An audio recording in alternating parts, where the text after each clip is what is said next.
Welcome, everybody. This is the Hero Power Patron Invitational Championship. We Just to give you a little bit about ourselves. My name is Rocio.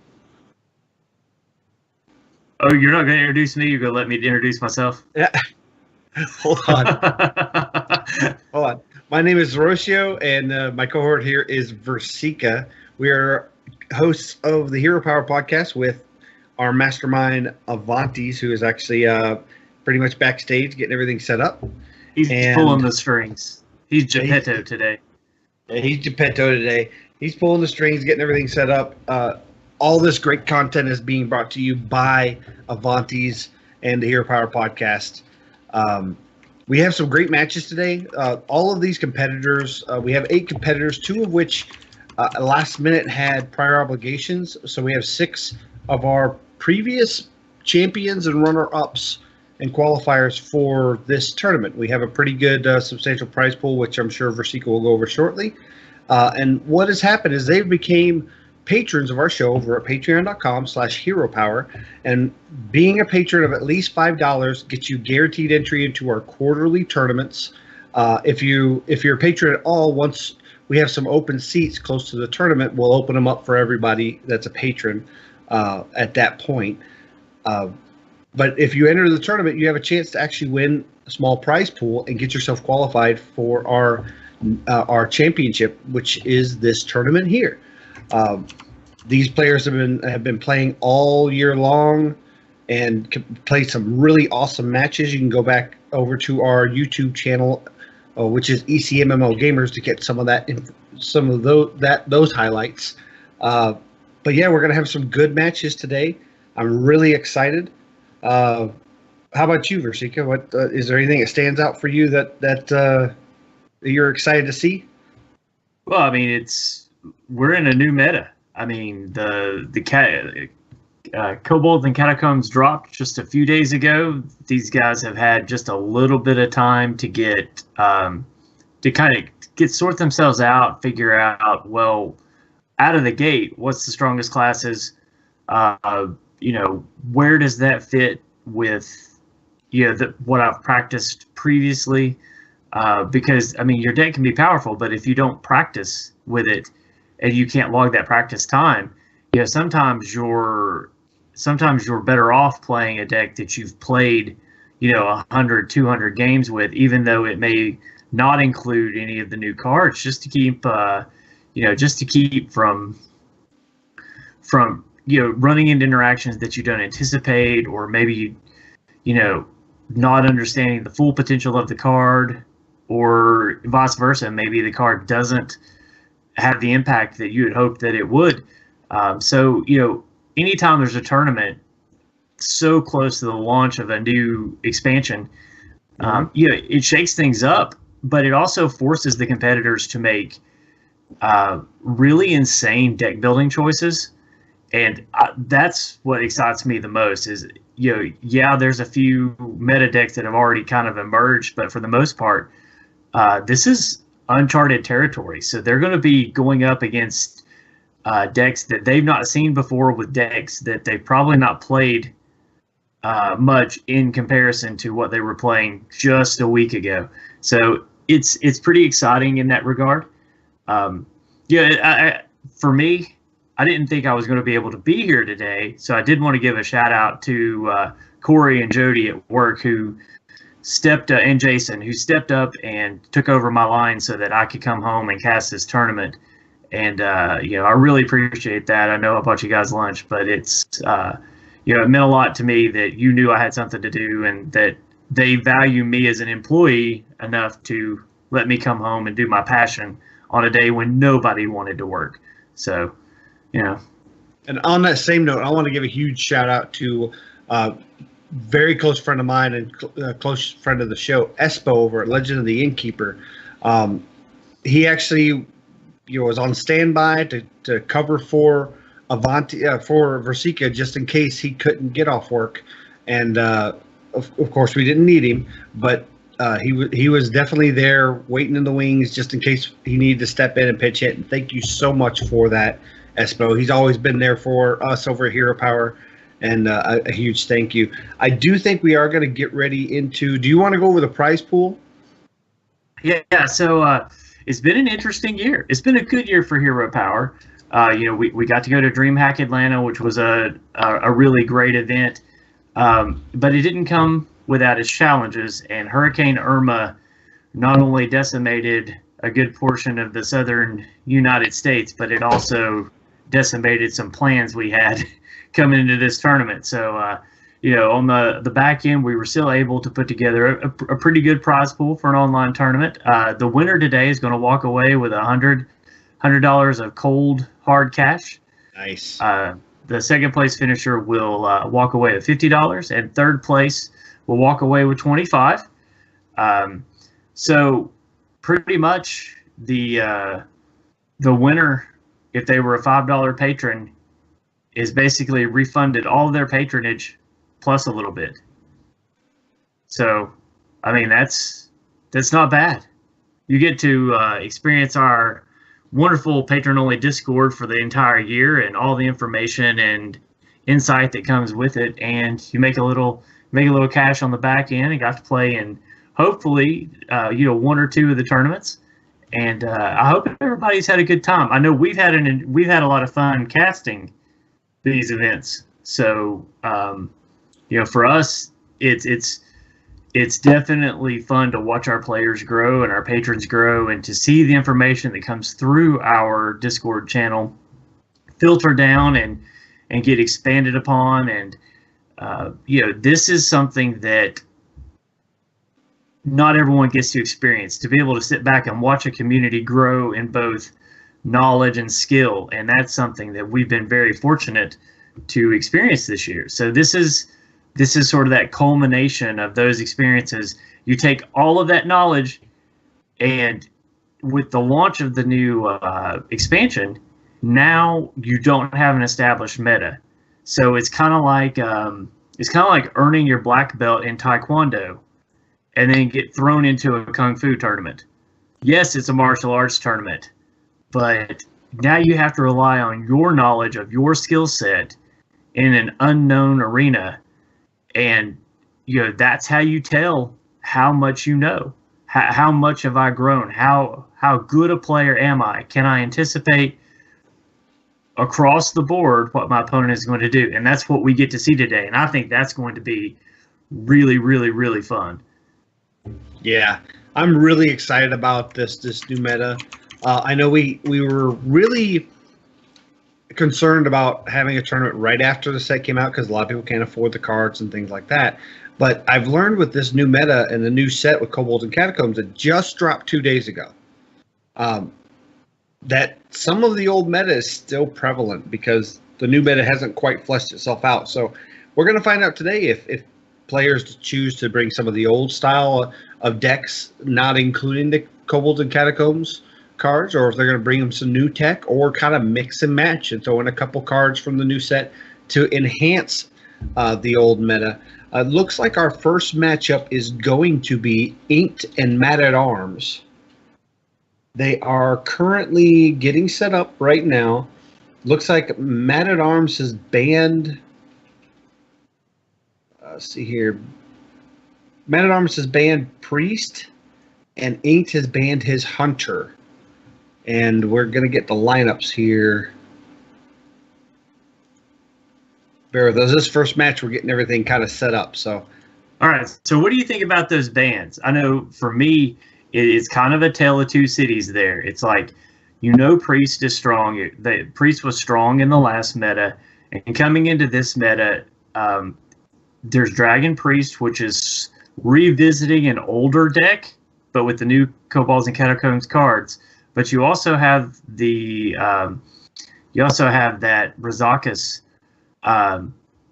Shadow Reaper Anduin style of priest out there, and then you've got Big Easy Priest, which is sort of that third archetype that you really have to worry about, and you can't really prepare for all three. So it's a solid ban because you kind of know what you're banning.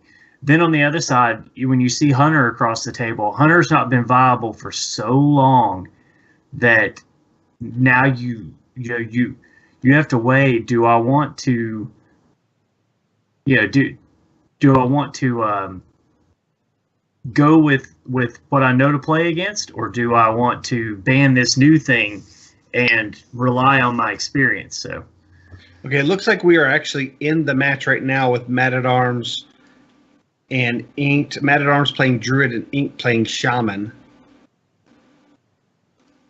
And I am not a fan of this new Spectate UI.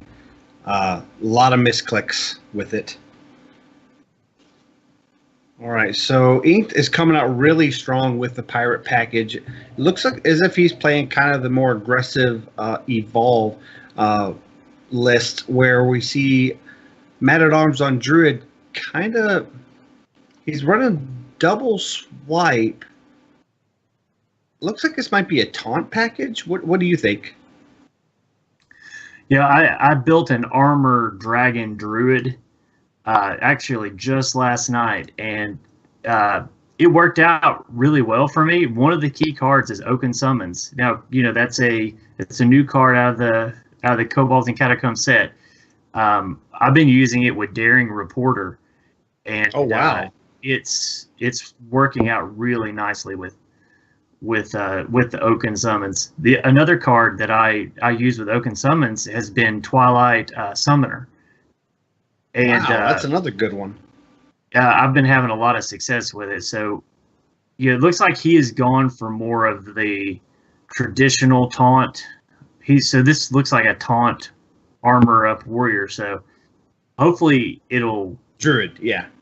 sorry, Druid, and hopefully it'll work out for him. Like I said, I've been having great success with mine, so I hope that we're going to get to see some of that. It looks like Inked is playing the new Evolved Token Shaman, so it'll be interesting to see how Unstable Evolution plays out in this. Ink definitely has a very aggressive start with Thrall in hand, which bodes really well for him if he can keep some presence on the board. But Mad at Arms has that swipe available to kind of limit that, and he has the second swipe in hand. Do you think that Ink has enough steam to get through this removal and then deal with the taunts? I don't know, and a lot of it's going to depend on when that Dirty Rat comes down. Because if Dirty Rat pulls the second Doppelgangster, and there's a second Dirty Rat, so he could, like, if I'm Inked right now, I've got 4 mana. I think you almost have to swipe because you got to clear some of it. You've got there you go, the Jasper Spellstone. It only leaves 2 minions on the board. He's not going to get Thrall value this turn. He would have to Doppelgangster into Evolve, and so basically Mad at Arms is putting him on having it. So clearly Inked is going with a slower play, trying to get good value out of Thrall. Do you think he has time to do that now that he's seen 2 swipes? I think he does. And I mean, the speed at which these guys are playing right now is just crazy. Yeah, they are just locking it out. Now this is going to fill up the board if he uses the Dirty Rat. It does, but there's a chance he pulls that second Doppelgangster, and that will further devalue Thrall or Evolve. I think this is a good play. Oh, and he gets the Corsair, though there isn't much value with the Doppelgangster right now. Oh, and we do see that the Unstable Evolution drawn into hand. Yeah, and I would expect to see that played 6 times this turn, but he's not. He's going to go for Thrall. Interesting. Yeah, I think this is the right play. He sees that his opponent's playing taunts and needs to make sure to get as much value out of these minions as possible. Oh, wow. This is a pretty good haul.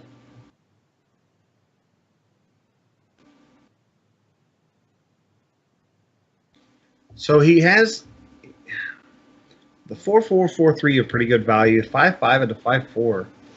There's no healing to take any benefit from the Blackguard. Right.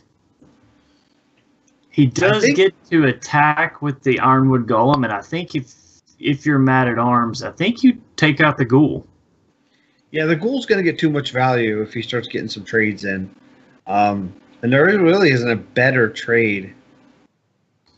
Bloodlust is just devastating. This game here. this might be lethal. That's lethal. Yeah. I like this deck from Man at Arms. I like they thought a little bit out of the box, especially with N'Zoth in there. That's really neat. There's just too much steam with this Evolved Shaman. Plus, he got Wind Fury with Bloodlust. Right. So Ink takes game one, and we don't have a full class list yet. It looks like Battlefy has not updated the classes picked. But we're playing Conquest format, so that means that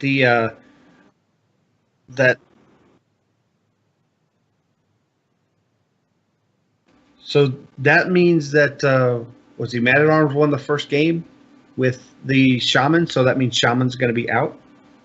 Right. So Man at Arms doesn't have to worry about Shaman anymore. And I would expect him to come right back in with that Druid list.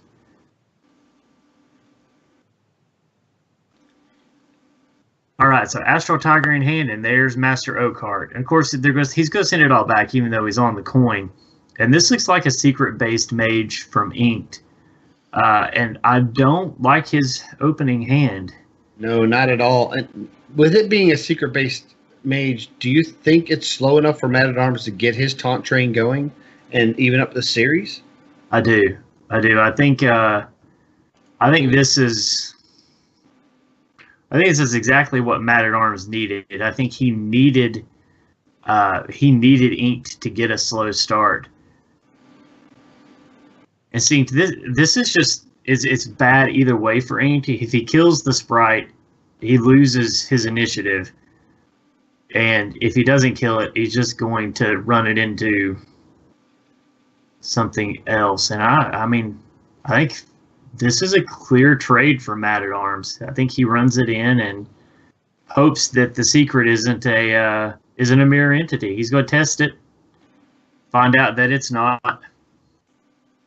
So that's a solid way, but that tells him that going into turn 5, he wants to nourish. He really can't afford to nourish because the threat of that being counterspell. Right, and now with 2 secrets out, it's almost guaranteed to be counterspell. So I would imagine that he will Spellstone to draw out the counterspell. And then use the swipe to finish it off. Use the swipe to finish it off. Yep. That is the line he goes with. I like that line. This opens up the counterspell being used so that Nourish is available next turn. He's just hoping not to see another secret at this point. I do think we'll see the Crystal Runner. Yeah, Crystal Runner, and I would expect Man at Arms to nourish for a card draw, but he doesn't. He nourishes for mana crystals. And I like this play because this puts up Tar Creeper, and this pops another secret before he starts getting to his value minions. And that is brutal. Tar Creeper will be cleared this turn, and without anything to really back up that N'Zoth, I think Man at Arms is on the back foot. I think this game is probably in the bag for Inked. Inked is running some really aggressive decks. I do have the class selection up. Inked has chosen to go with Shaman, which he's already won with, Warlock, Priest, and Mage, and the Priest was banned, so he'll have Warlock after this, and then Man at Arms is running the Druid as we see, Warlock, Rogue, and Hunter, which is banned. That was not the secret he was hoping for. I think not at all. He was hoping for another explosive runes. But actually, if I'm not mistaken, how the cube works, and again, we haven't worked out a lot of these interactions. It carries the death rattle, but it should give those minions to Man at Arms. If I got that interaction correctly. Wow, that's actually a really good pickup.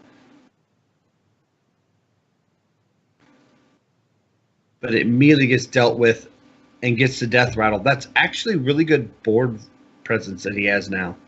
Right, and I think you trade the cube in probably onto one of the 2/3s, or do you go face? No, you need a value trade because you want the death rattle. The death rattle is going to help you sustain that protection. And Medivh drop here is going to be a huge threat. Not just from the 7/7 body, but clearly the spells that can be cast afterwards. All right, so there's no counter spell. Wow, just jams out the N'Zoth. Doesn't even think about it. That was no hesitation, no even consideration of the ultimate infestation. So Flame Strike is a really good pickup here off the Primordial Glyph. And it will Gonna deal with them. Yeah. Virtually destroy the whole board here. Right. You can pretty much play cleanup at this point. Oh, and he gets a taunt. Yeah, what a taunt to get as well. So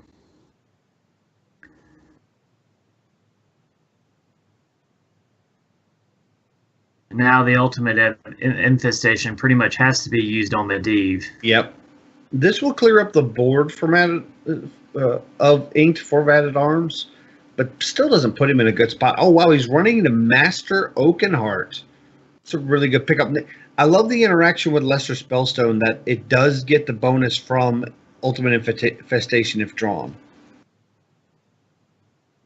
That's an interaction I learned about yesterday that was very beneficial in my Druid games. So if you're Inked and you have all this burn in your hand, do you just go face? I mean, you're showing two fireballs. I think a lot of it depends on how much burn you have left in your deck. Oh, wow. Now, with the Questing Adventurer, do you now burn down the Ghoul because you get Questing Adventurer value? I think so, but he's going to go face. I don't hate this. This is going to put Man-at-Arms on a clock. He has to do something. But now we're going to start seeing this armor generation from Man-at-Arms. Yeah, and I believe Jasper Spellstone will land square on the Adventurer's face. Oh, of course. Of course. Oh, and he pulls the Dirty Rat. And that will be 5. And now Inked is in real trouble. Yeah, he's on the back foot.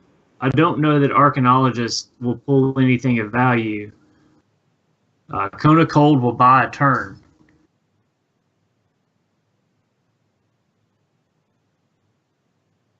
And I think if you're Man-at-Arms, I think you go ahead and Oaken Summons. I think you go ahead and cast your Wild Growth and excess mana. Oh wow, he's going to choose to. Yeah, he's like he's going to clear that with a spell. Well, the thing is he only has 4 cards left in his deck because of all the recruit mechanics, so he can't afford to draw. So the Wild Growth is not going to help you with the excess mana, and you don't want to draw off the Wrath. Because with these recruit mechanic, it takes it straight from your deck, so it is going to thin your deck. Right, it's not a Discover mechanic, so. And the Astral Tiger is going to help you because it'll keep going back into your deck. But if he's on the board, he's not keeping you from fatigue. Oh, what a terrible pull. Oh. All right, so Man-at-Arms evens up the series 1-1. And Druid gets a win. I like that deck list. I think I'm going to steal it after the show. Yeah, I think Druid is a real sleeper in this expansion. I actually made a mistake on Twitter last week and retweeted something that Toast had tweeted a couple of months ago about Druid getting nerfed pretty quick into this expansion, and I think Druid is very powerful right now. I think the flashy combination with Mage and Rogue and probably Paladin are probably overshadowing just how solid Druid really is. I was going to ask you what you thought Man-at-Arms might pick, but they're really rapid firing into these games, and we have Warlock versus Warlock. The other choice for Man-at-Arms was to come out with his Rogue, but with seeing Warlock and Mage, do you want to just save the Rogue for last then? I think so. I think I would have expected my opponent to come out with Warlock. So I think the Warlock Mirror is your best shot at downing Warlock. And I think even if you lose the Warlock Mirror, you have a favorable matchup against the Mage you just played. So I think it was the better of the two scenarios. So seeing these two decks, it looks like Inked is running more of a aggressive zoo with some high end with the Corridor Creepers and the Bone Mare combo, which is huge on 7 if you can pull that off. And we see Man at Arms running what seems to be more typical, more controlled demon. It's nice to see these two against each other because they're definitely contrasting playstyles. And he slams the Corridor Creeper on 3. What do you think of that? I understand that that's good value, but is it because he drew the second one that he went ahead and threw this one out? I think Warlock struggles to deal with a creature that size this early. So I think it's a good play. It forces your opponent to pretty much have Shadow Bolt and Mortal Coil. Or Amethyst Spellstone. Or the Spellstone. So that is a new tool that Warlock does have now. But is this maybe why Inked is just sacrificing his minions instead of going face because he knows he's going to get value out of the Creeper going into Bone Mare turns? Yeah, but he set himself up for a Defile. If I'm not mistaken, now Man at Arms can Tainted Zealot into Defile and clear the board. He sure can. I liked holding the Corridor Creeper going into turn 7. Just saving it for that Bone Mare. I think Ink might be pulling a little too aggressive. I think so too. I think this is where Man at Arms just pretty much takes the game. But then again, I can see where Ink was going, and he doesn't do it. He still has the mana, but he doesn't. No. Interesting. I wondered if he miscounted. Because sometimes it's hard to get that math.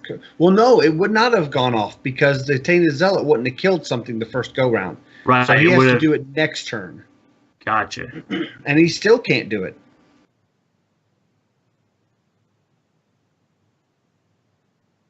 This is tough. It would not have killed off the because the Zealot has a Divine Shield, so it wouldn't have killed off the Voidwalker, which it needed to do.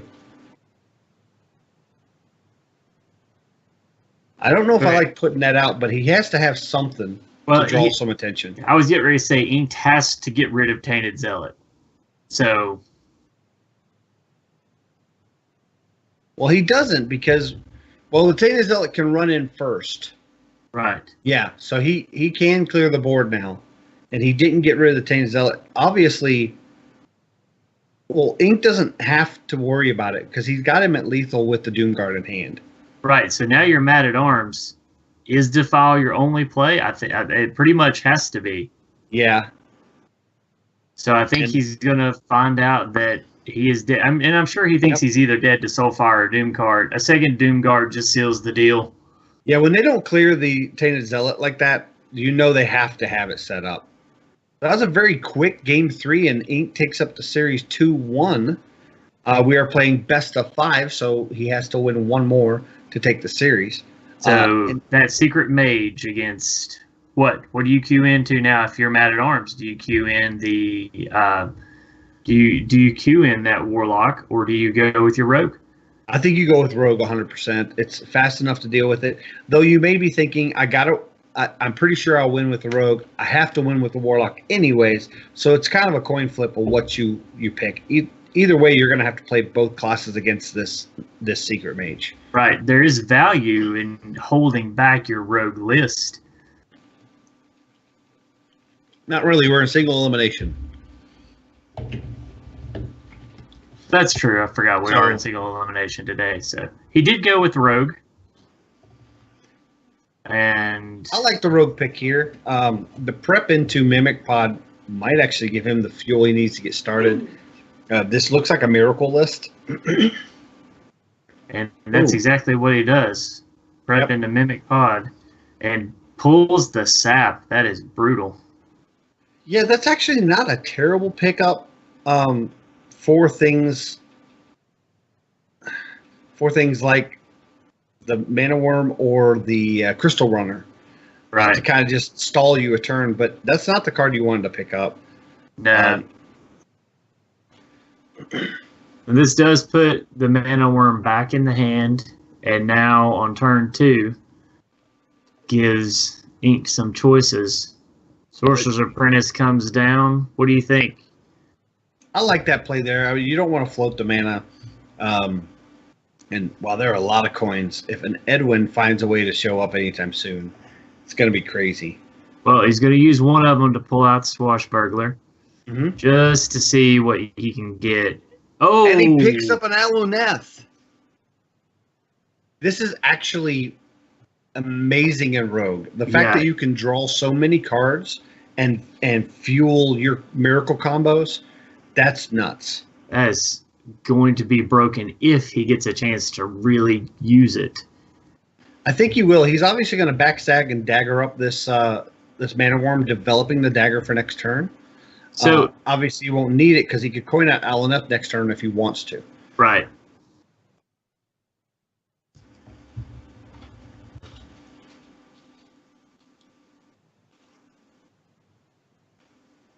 Okay, so you got Dark Analysis into a secret, and it's just a ping.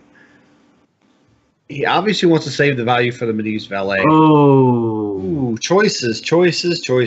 But I think at 5 cards, you're going to use 2 of them to get Aluneth out. I think Aluneth is the play. Yeah, I think Aluneth is the play. When you could, the good thing about Kingsbane or just the Rogue Hero Power at all, when you start, the disadvantage of Aluneth constantly drawing you can be overwritten just by destroying the weapon. Right. An advantage that that Rogue has over Mage in that, once it happens with Mage, you pretty much have to draw your Medivh, or Aluneth is just going to keep drawing you down. Now, the problem you have here is you don't want to waste your deadly poison on this Aluneth because you get more value off your Kingsbane. So you equip the okay. So he got his 3 draw. He's fine with that. He's obviously going to. Okay, I like the deadly poison here. Oh no, the counter spell.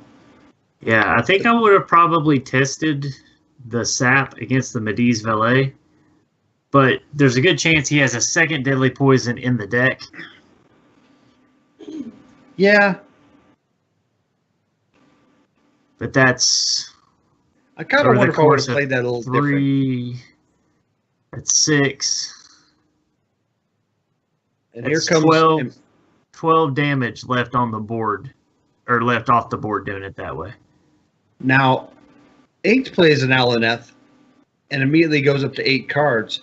Is he going to be able to play enough cards to keep from overdrawing? Not without a minion on the board.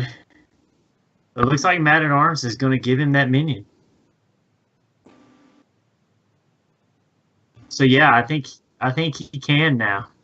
I like this play because it develops a minion and gets him the Kingsbane right back. Yeah, this is going to be kind of rough. You can't play the Gadgetzan Auctioneer into Secrets for Mage anymore because of that. The Explosive Runes secret. Which is like a jacked up snipe.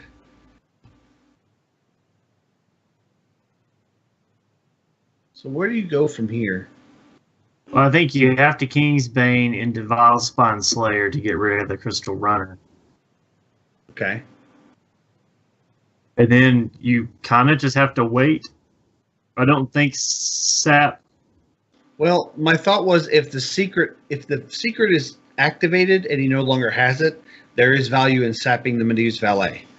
Because again, this look at the hand size. We're at 10 cards now. He's going to draw 3 at the end of his turn.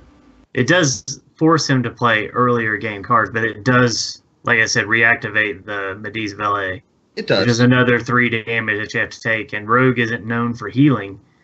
No. I'm sure that Lifesteal is in the deck, but... Oh, it is. I'm pretty sure it is in the deck. With only 12 cards left, 2 fireballs... There is 1 leeching poison in the deck. You know that he's got Firelands Portal. I think he's done. Yeah. There's no way to activate Gadgetzan Auctioneer. you can't really play. I mean, your only play really this turn is either a naked Valspine or Ooh. Auctioneer into Van Cleef. I would have rather He seen. doesn't. I would rather seen that Van Cleef into Vilespine. Because this puts you right at the range for double fireball. 2 fireballs and it's done. All right, so Ink takes the series 3-1.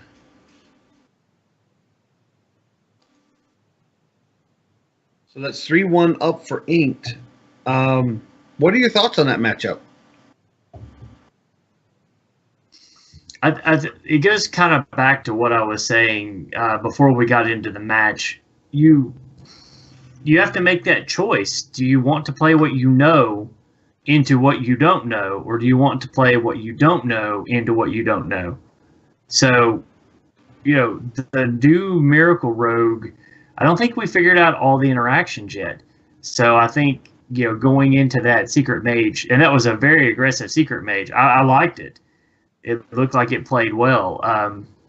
I think that Rogue was, it needed the right draws, and it needed things to happen on curve.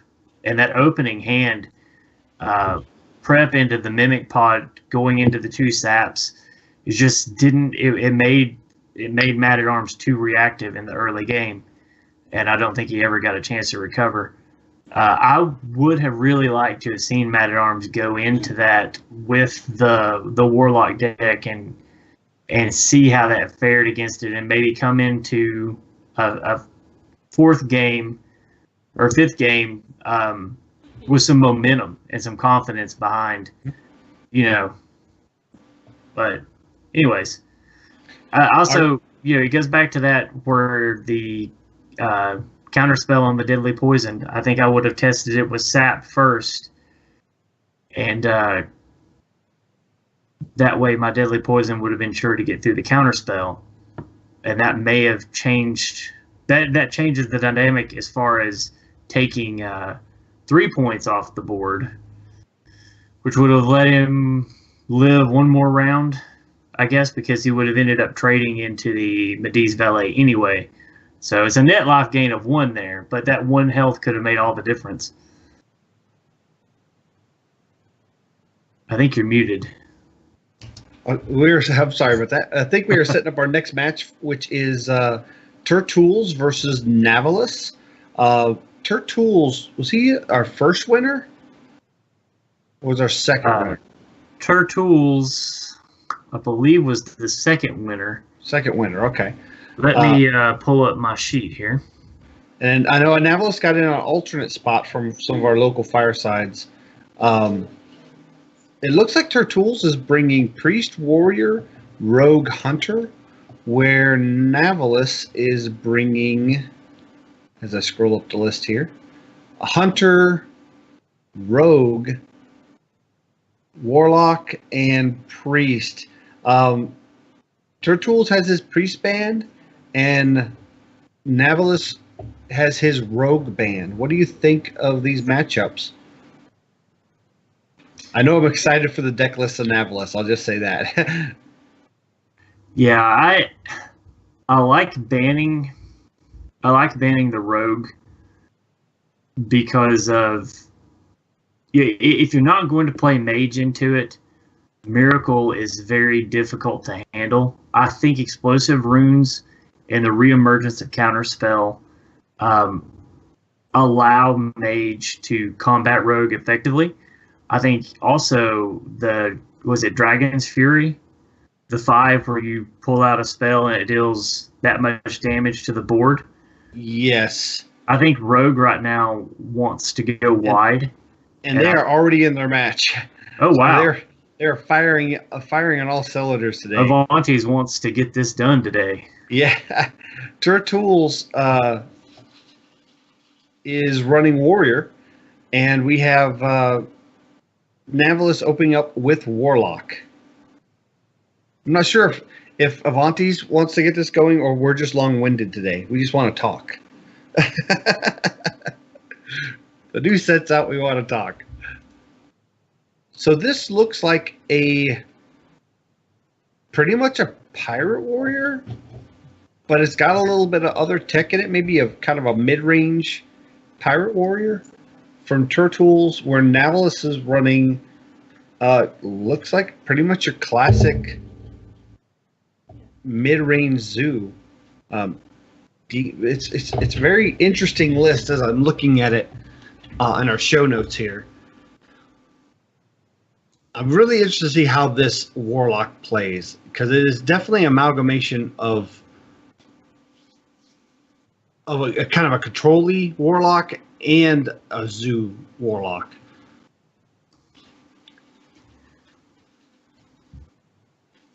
It's an interesting list.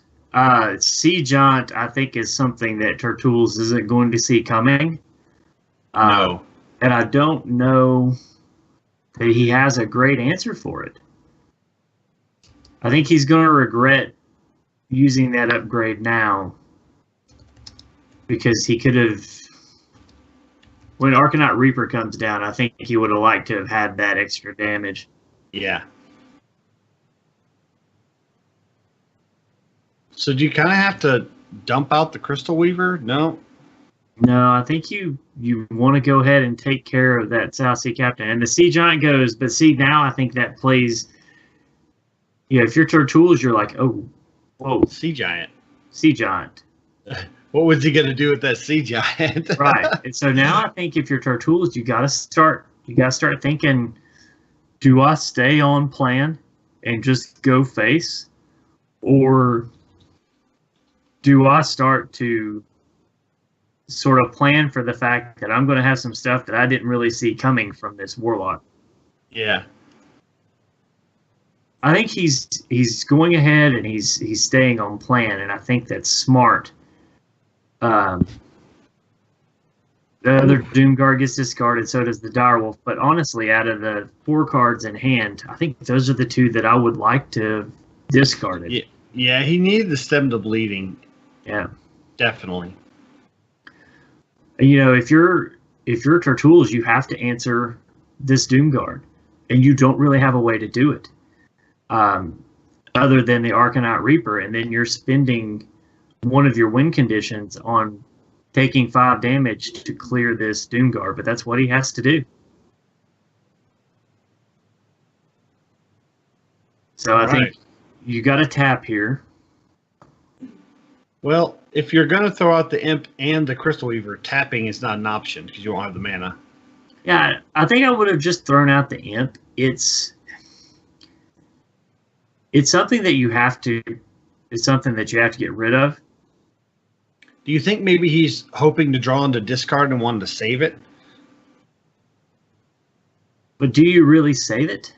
I guess that's my question, is against a Pirate Warrior, which looks to be like straight up Pirate Warrior, does it really, are you really saving it? But he draws into Leroy.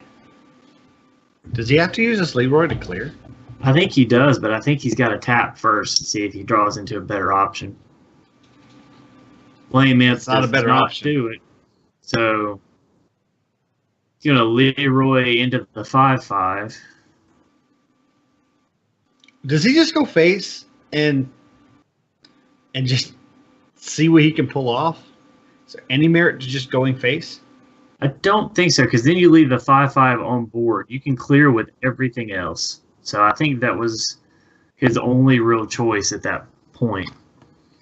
Now I don't think Novelist. Now that Frothing Berserker is on the board, I don't know that Novelist has a way to get back in this unless he's got something like a Twisting Nether or a Cataclysm, which Cataclysm would actually be really, really good. He's not losing much out of it. If he was running Defile would work too. Right. You really don't want to hurt yourself at this point against Pirate Warrior, but what choices do you have? I don't know that you have a choice. Yeah, I was getting ready to say, I think this is more of just, this is what I had. He just needs 1 point of damage, and he has it with the Bone Marrow draw? Yeah. Or the upgrade, even. Upgrade would have worked, but he's going to get Well, it. no, the Ravaging. He needed 2 points of damage. Yeah. I'm not sure why he didn't go face with the whelps first. He didn't need to. He clearly did the math. Turtles was on the ball with that one.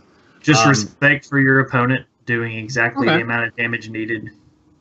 I think that's solid. So after seeing the Pirate Warrior, you got an idea he's probably going to play aggressive. What do you queue into next?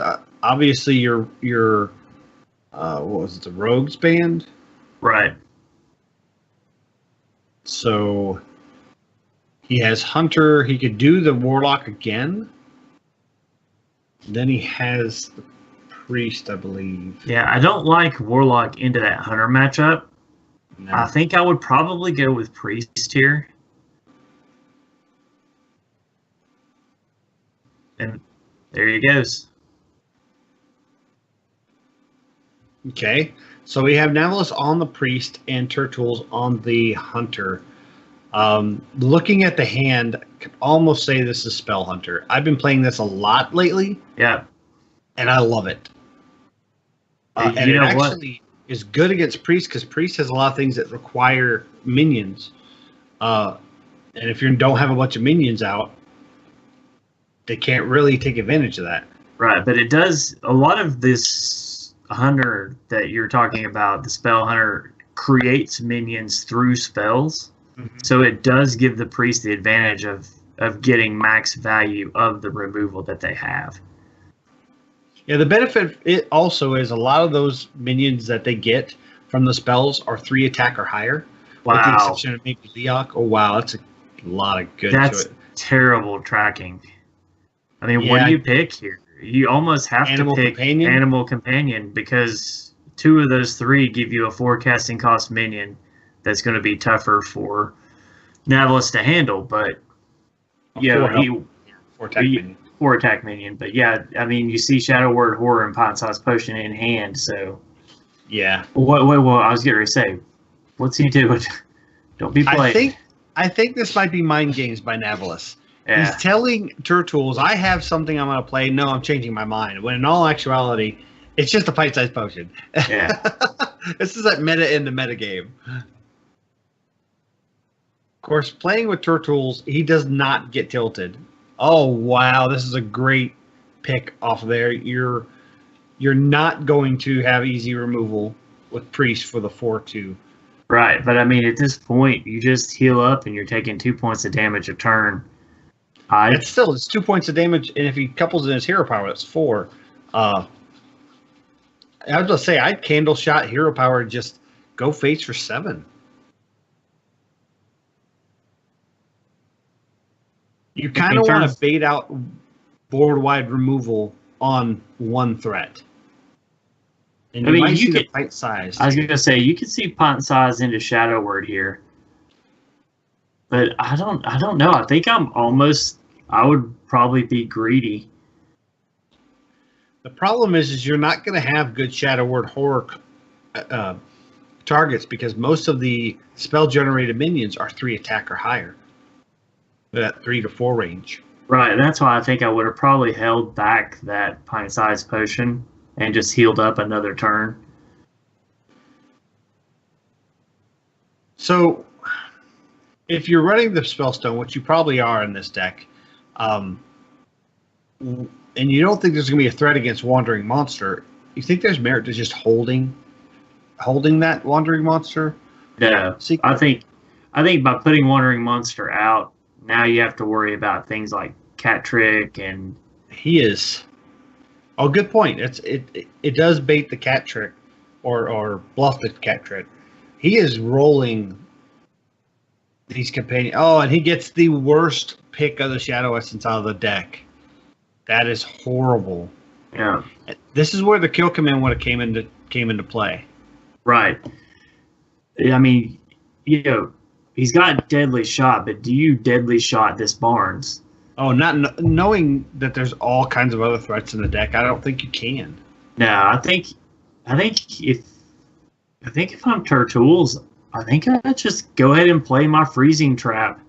No, actually, freezing trap's not good here. No, because that'll give him another Barnes target. I think but he's going to go ahead and freezing trap. Do you clear? Yeah, if you're going to freezing trap, you're definitely going to deadly shot. Yeah. Yeah. That sets up the freezing trap for the next big minion that gets put out that you want bounced back to the hand. Like the obsidian statue. I was going to say, I don't pint size here. I think I greater healing potion here, but. Yeah. Foregoing the healing, you're really low against a hunter, especially a spell hunter 14. If he gets if he gets the hunter weapon when he draws right into it, this is going to set their tools. I would jam this hunter weapon and go straight to face. I know you're going to overdraw one card, but it really is inconsequential in this deck. Right. Overdraw, the worst you could do is maybe Rexar, but Rexar's not great in this matchup anyways until really late game when you're already getting pummeled by Lich Kings. And that was not good draw. Grievous Bite. Yes. The deadly shots are good. Yeah. But you only got you've got 2 deadly shots now against a deck that I don't know, it hasn't presented good deadly shot targets yet, and he's gonna Eternal No. He didn't realize he only has the Barnes. Oh man. Well, he had to do something, right? Not really. I think he had enough that he could have waited another turn to get Obsidian Statue out, wait for her tools to deal with the Deadly Statue, or the Obsidian Statue, and then bring it back with Servitude, and then that plays into his Diamond Spellstone. Okay. I think this was... I like this play. Yeah, I think Turtools had a great... I think he had a great response. This is kind of brutal. Knowing that there's still Barnes in the deck, the Snipe's actually not a bad spot here, because if he has to Barnes again, it's dead. This is pretty good. It gets the 4 damage on it. That 3/3 is going to die no matter what because of the Death Rattle. Well, it's going to go back to his hand because of the freezing trap. If Turtools decides to let him attack with it. Yeah. I don't think he does. Yeah, and I mean this just sets up for another revival spell. Yep. So I think, and he has another kill command. So you actually kind of played into Davos's hand here, because I would Shadow Visions into Eternal Servitude. Yeah, the Psychic Stream and the Dragonfire potions are not good. But he picks this. Wow. I think he's afraid of the Spellstone. He hasn't seen the Spellstone yet, and he thinks it may be sitting in hand with 4 3/3s. But they don't charge. You're going to get tremendous value out of your Obsidian Statue anyway if you just wait one more turn. I think he's just being a little impatient. So he puts it at 1 health. He has to clear it, right? I mean, I don't really see that he's got... But he didn't? Well, I think he messed up because the freezing trap's going to go off first. Right. And then the explosive trap. I think he missequenced it. He was hoping the explosive trap would go off first. There goes the freezing trap. And then the explosive trap may not go off at all. It does. Oh, no, it does. It does. That sequencing that still throws me off. That was bad sequencing by Turtools. I don't know if it's going to matter in this matchup. He does have the second Hunter's Mark.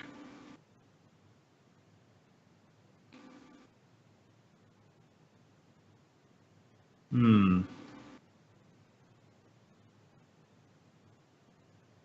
this goes back. This goes back to not choosing the Eternal Servitude and playing the Spellstone instead. Because if he had played the Eternal Servitude, if this happened, then it would have brought back 2 Obsidian Statues. That Obsidian Statue is dead in his hand. Yeah, he can't play it now.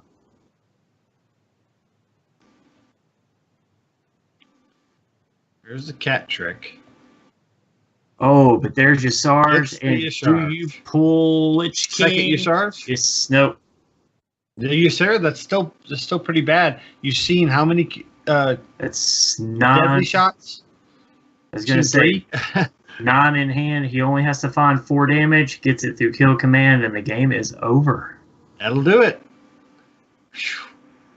Man, that was a tight series. Turtles pulled out game 2 with that Spell Hunter. Yeah. I love this deck. I think it's amazing.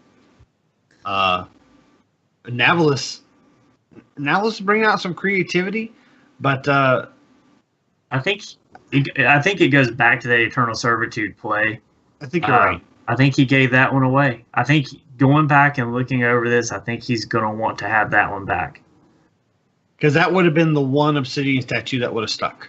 Right. And then, if you have one go back to hand, then you still have to deal with it. And that basically negates the Eagle Horn bow. So Turtles has to come out with his last class choice available, which is Rogue. Navalis picks the Priest to go against it. And this looks like Tempo Rogue. This does look like your classic Tempo Rogue. But, there's the Minstrel.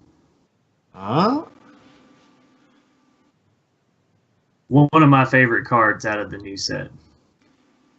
Yeah, and if you get the combo out, it's really good to get that Minstrel cycling going, where you get that 2 minions, and maybe you'll get another Minstrel, and then you can throw out the second Minstrel. I like that card a lot. I think it's great value for 4 mana. It's hard to combo sometimes.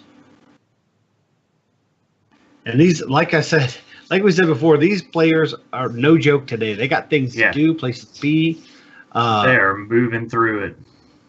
They are definitely at rapid fire pace today, which is good. We'll get to those finals even faster. So there's Patches. He's going to hit for 2. And after this, we will be going right into our semifinals matches. Yeah, saving the charge on the weapon, which I don't understand why. You've got the Firefly out, but I think he's wondering what might be put out, and if a Barnes gets coined out, he'd want to couple up the damage with the dagger to clear it, because he won't necessarily have the mana to dagger up next turn. I was going to say, but you've got the backstab into SI7 agent. You may want to save that for something else. Maybe. See, now he goes ahead because he doesn't need a dagger. He doesn't need a 2 mana so he can dagger up. It's just a kind of standard rogue play. If you can dagger up, go ahead and do it. If you can't, then save the charge. It's a really good board clear. I'm not sure. I'm kind of concerned it's early with such a huge hand that Turtles has. He has, 6 going into 7 cards in his hand. Right, but there's no other real options in the hand of Novelist. Yeah, he's going to have to Shadow Visions into really Dragonfire Potion. Essence. There's Psychic Scream. That'll buy him a little bit of time, but I would try to grab the Essence. Yeah, Shadow Essence, but Dragonfire Potion. I would have rather seen Dragonfire Potion, I think, but Shadow Essence is probably going to have to be the pick here. Well, you have to get something to start Eternal Servitude going, and Shadow Essence is the only way you're going to do that off a spell in this deck. Yeah, I might be worried about needing the Shadow Pain though, or the Death going in. You have turn 6 is coming up, so you could have that 5/5 dragon coming out. Ooh. Opting for saving the 3 damage. I think with Psychic Scream, I wouldn't be as worried. I think I would have still gone with the Essence. Well, what did we end up getting? He picked up the Devour Mind, but he can't afford to play it because if he does, he'll load his hand up. That will put him at 10 cards in his hand. I think this is a Shaku into Lightwell. Yeah, and there's no hurt putting in the Lightwell. Get your hand size down for the devouring. Right.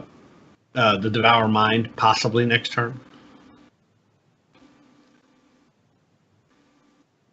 And see, There's this is the where Dragon Fire Potion, but he goes for Shadow Word Horror, which immediately does clear the board and eliminates any value from Shaku. the problem is he has these two Eternal Servitudes that get absolutely nothing.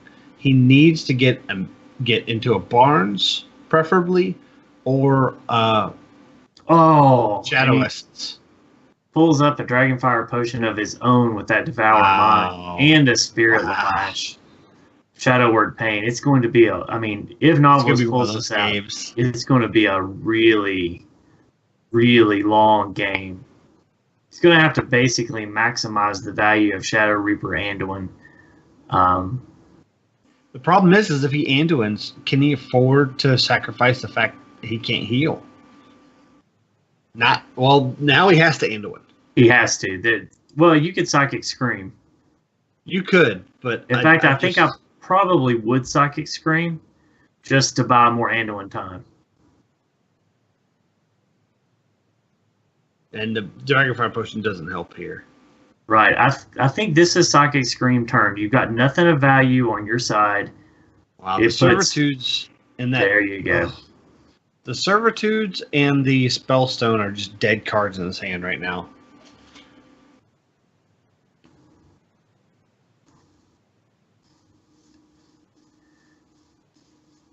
Yeah, he's weighing the same options. I like Anduin here but you're really low health. Yeah, that's the part I'm worried about. The low health, I think Psychic Scream is your better plan here. You can always Shadow Reaper later, especially now that you've got Dragonfire Potion. Dragonfire Potion takes care of most of the minions that you don't see right now. So I think Psychic Scream is the play.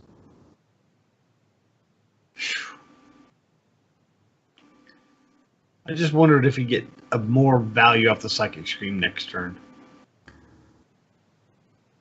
But what would you be looking for to play it into on turn 9 for a rogue? Well played.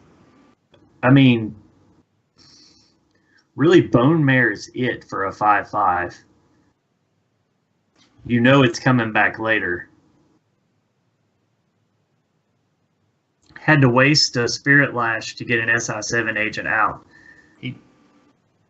But he's pushing that damage. Yeah. I think he saw the 2 card choices and he knows that Anduin's in his hand. And he wants to Anduin, so he's putting as much damage on him as he can. Yeah. Now, Dragonfire is a good play this turn. If you can keep from taking too much damage, Yashar's can pull you back into this game. Exactly. And then he's going to, you just go ahead and anticipate that they're going to get Vile Spined, right? Then you go into 2 straight Eternal Servitudes into Yasarj. Then you play the Spellstone behind it, and that is going to be brutal. If he can pull it off, if he has enough time, that's going to be the key. I think this is a snap pick Yasarj. Oh, yeah. You jam it. You don't. The only thing that punishes you is Leroy. Yeah, but even then, you put them on having exactly Leroy. I think Yasarj is here. You hope that he pulls Lich King. Does he pull Lich King? Does he pull Lich King? No, Ysera again. Lich King or the statue would have been fine. Yeah, or the statue, either one. So backstabbing. I think you backstab. Oh, but he is going to Vile Spine on Ysera. Well, he understands. He's going to Vile Spine both of them. Yeah. But how many? Oh my gosh. Okay, we're going to fill the board with Yasarj. Yeah, and that's what I do. At this point, I don't even think about it. I go ahead, 2 Eternal Servitude. No, I just heal on myself. I would Spellstone heal. Snap pick. There you go. Yasarj again. Snap pick. Heal myself. Didn't even hesitate. Yeah. And now it's going to pull. Now you're almost guaranteed to get an Obsidian statue. Bards, no. Not and like there this. It is. Okay, there we go. But what are your Barnes targets at this point? You wanted either Yasarj or Ysera or Lich King. Well, you've already seen Ysera, and Yasarj has already gone too. So At this point, it's 3 extra bonus damage. Now, if he's playing the traditional list, hopefully he still has Priest of the Feast in there. So this is a great Shadow Essence turn. It is. Yeah, we see the conceit from Turtles. Yeah, that was a matchup that's tough for Turtles to win. If Novelist gets his big Priest combo off, and he didn't until the very end. Like right at turn 10, he got Yashar's right when he needed to. So we have Turtles has to play the Rogue, and Novelist has used his Priest, has his Rogue banned. So he has Warlock and Hunter. I think that's right. Yeah, Warlock and Hunter. What would you rather play against that Rogue, Warlock or Hunter? Is the Warlock list that control list? Kind of, yeah. It's kind of a little more mid-rangey. It's got the Sea Giants and the Leroy with the Demon package and Gul'dan. Oh, that's right. I think I would rather see the Hunter. You're going to have to race it. I mean, you're going to have to win with both anyway, right? Oh, I like it. So this is not the Spell Hunter. No, it is the Spell Hunter. I bet he's just got Yasarj. So he barns into Yasarj. He has no minions left in his deck. He's got a 10-10 on the board.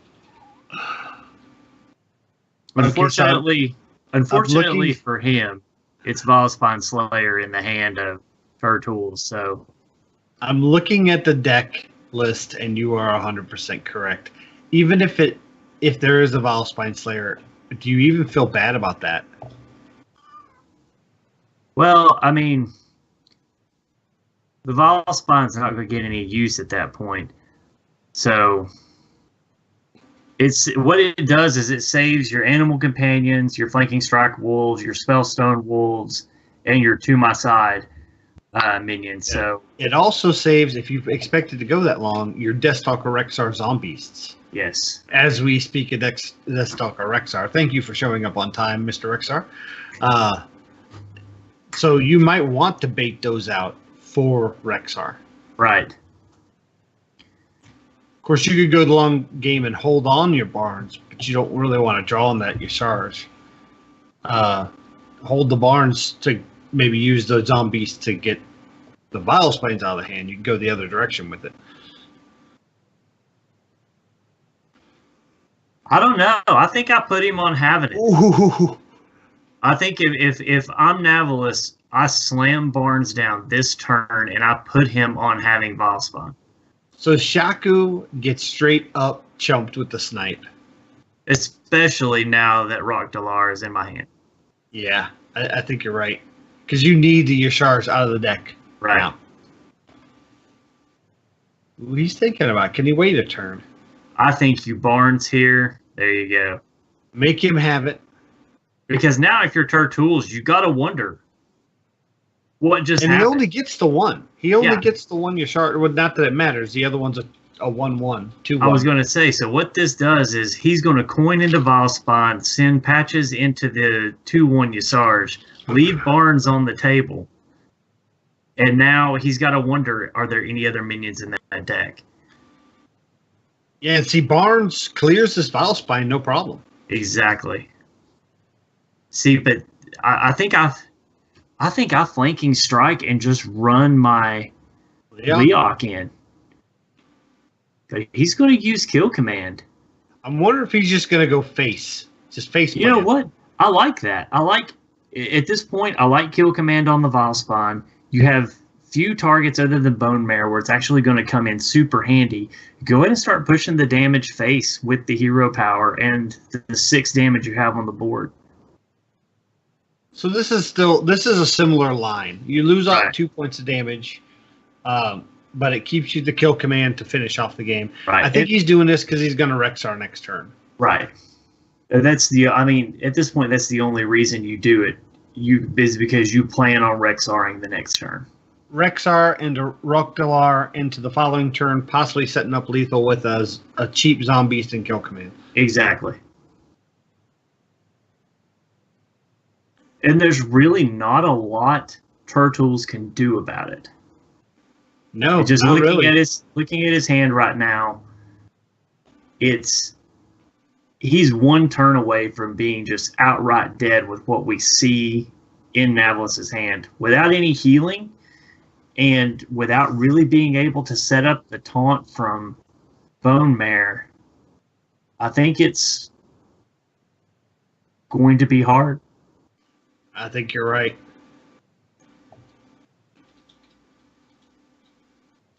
And he developed out the without being able to charge. Oh, yeah. Wow. Explosive Trap is so brutal. Flanking Strike, Explosive Trap, just go face? Yeah, I think so.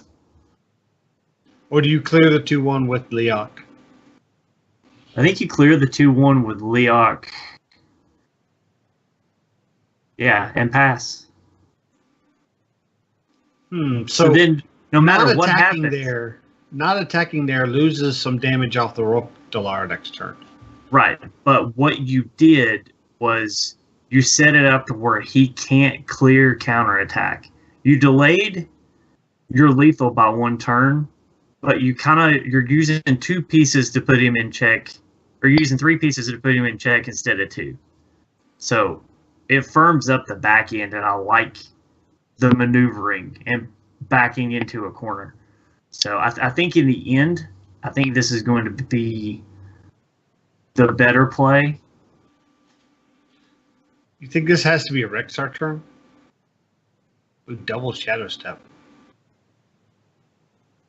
Oh, okay. So he didn't have the mana. Okay. I like the Spellstone here. But what do you pair with it? Do you get one last shot of your hero power? That's all you really can. Or do you... I was going to say... Kill Command with it. I think you Rockdalar here. And just plan on burning a spell. It looks like that's what he's going to do as well. Here's the punish for the Rockdalar. Oh! Yeah, these are bad. The punish for a Rockdalar is now he has a Bone Mare target. I think he was hoping for a deadly shot off of the Rockdalar. Oh, that was a mistake. You did not combo the SI. I think Turtles might be a little on tilt.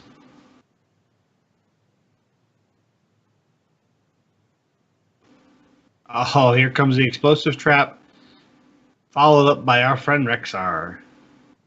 Well, I think you have to use the flanking strike now. Hold on. And deadly shot gets... That's fine. Is there a chance for lethal here? If you're on the hunt, the face has 12, 8, 9, 10, 8. What, 2 off? Maybe. See, yeah, 1 to 12. It's 1 off. 1 off. 6, 7. Now, so since he's 1 off, I think you remove the Bone Mare targets. Yeah, I might have liked on the hunt into Rexar. This just goes face, yeah. Yeah. This sets up for lethal next turn. Right. And there's actually... With no Bone Mare target, there's really not anything he can do, right? No, I don't think there is. He got some really bad picks off of his... Yeah. He pretty much... As you were saying, he pretty much had to draw a cheap minion there. It had to be a 1 casting cost minion, so both swashbucklers were used. 1 Firefly was used, and both South Sea Deckhands were used, right? Yeah, he needed the last Firefly. So we have Turtles is going to... Yeah, game 5. It's awesome. Turtles is going to be on that rogue, and we are going to see the... Warlock again from Navalis, if I'm not mistaken. Is that right? Yep. Yeah, that's right.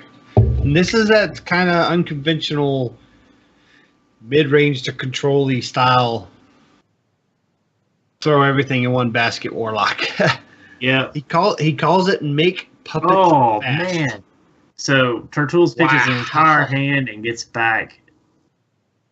Van Cleef, Bone Mare, Leroy only really being able to use the Firefly. And even then, I think you've got 3 dead cards in your hand, and the only one that isn't dead is a 1/2 elemental.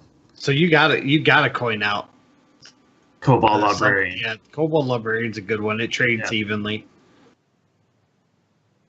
And Blood Griever Gul'dan. So now Novelist has a dead card in his hand for the next 9 turns.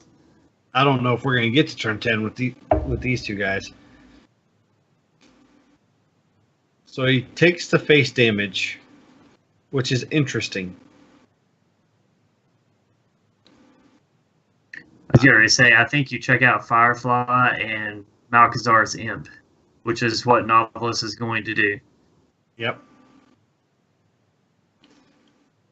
So now you have a conundrum. If you're Turtles, you have to Shaku, right? And you've got to hope that next turn Novelist doesn't have like a Hellfire or some kind of mass board clear, and then you've got to hope Shaku gives you a Hellfire. Oh, wow. This is going to be an easy captain into patches. And Van Cleef, Navalist just says, go face. Yeah. He sees that Turtles is a slow start. He's putting on the pressure. Since the opening hand, though, Novelist has kind of drawn into exactly what he needed.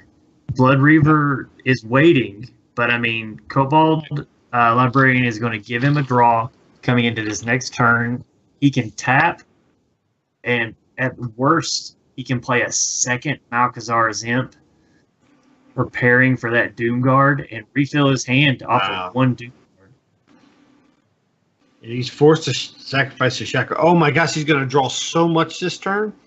He can chuck the Blood Reaver Gul'dan because... Yeah, but I think I keep the Librarian until after I Soulfire. You think so? I think so. And so does he. Librarian ends up going. Okay. You draw 2 cards. Throw out your Voidwalker to protect the board you've already got. Just go face. You just start pushing 3 damage. It's 3 damage, but you still push it face. He's going to trade. Go trade out. Well, going in turn 5, you really don't have that many threats other than the 5/5 dragon that buffs up the other minions. So that might be why he's suspecting that to be the 5-drop. I guess so. Corrupting Mist is going to come down and take out his entire board. But that's something that you can't see if you're Novelist. No. So you don't expect that to happen. Right. And he's right. That is awesome. But still, the thing about Corrupting Mist, he's still going to take 6 damage to the face. Yeah. And he's going to have a chance. Here's the problem. He can't develop both these minions because his board has 6 minions on it. Right, but they're going to die next turn. I was going to say, I think you Pirate here and you tap. Yeah, but you would have liked a Homunculus as well, but you just didn't have the room on the board to do it.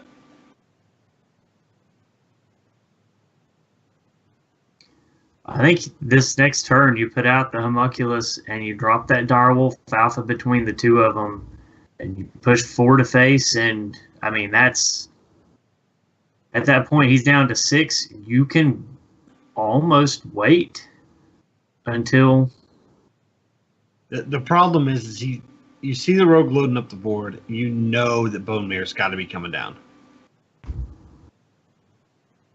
You can actually take 5 to the face.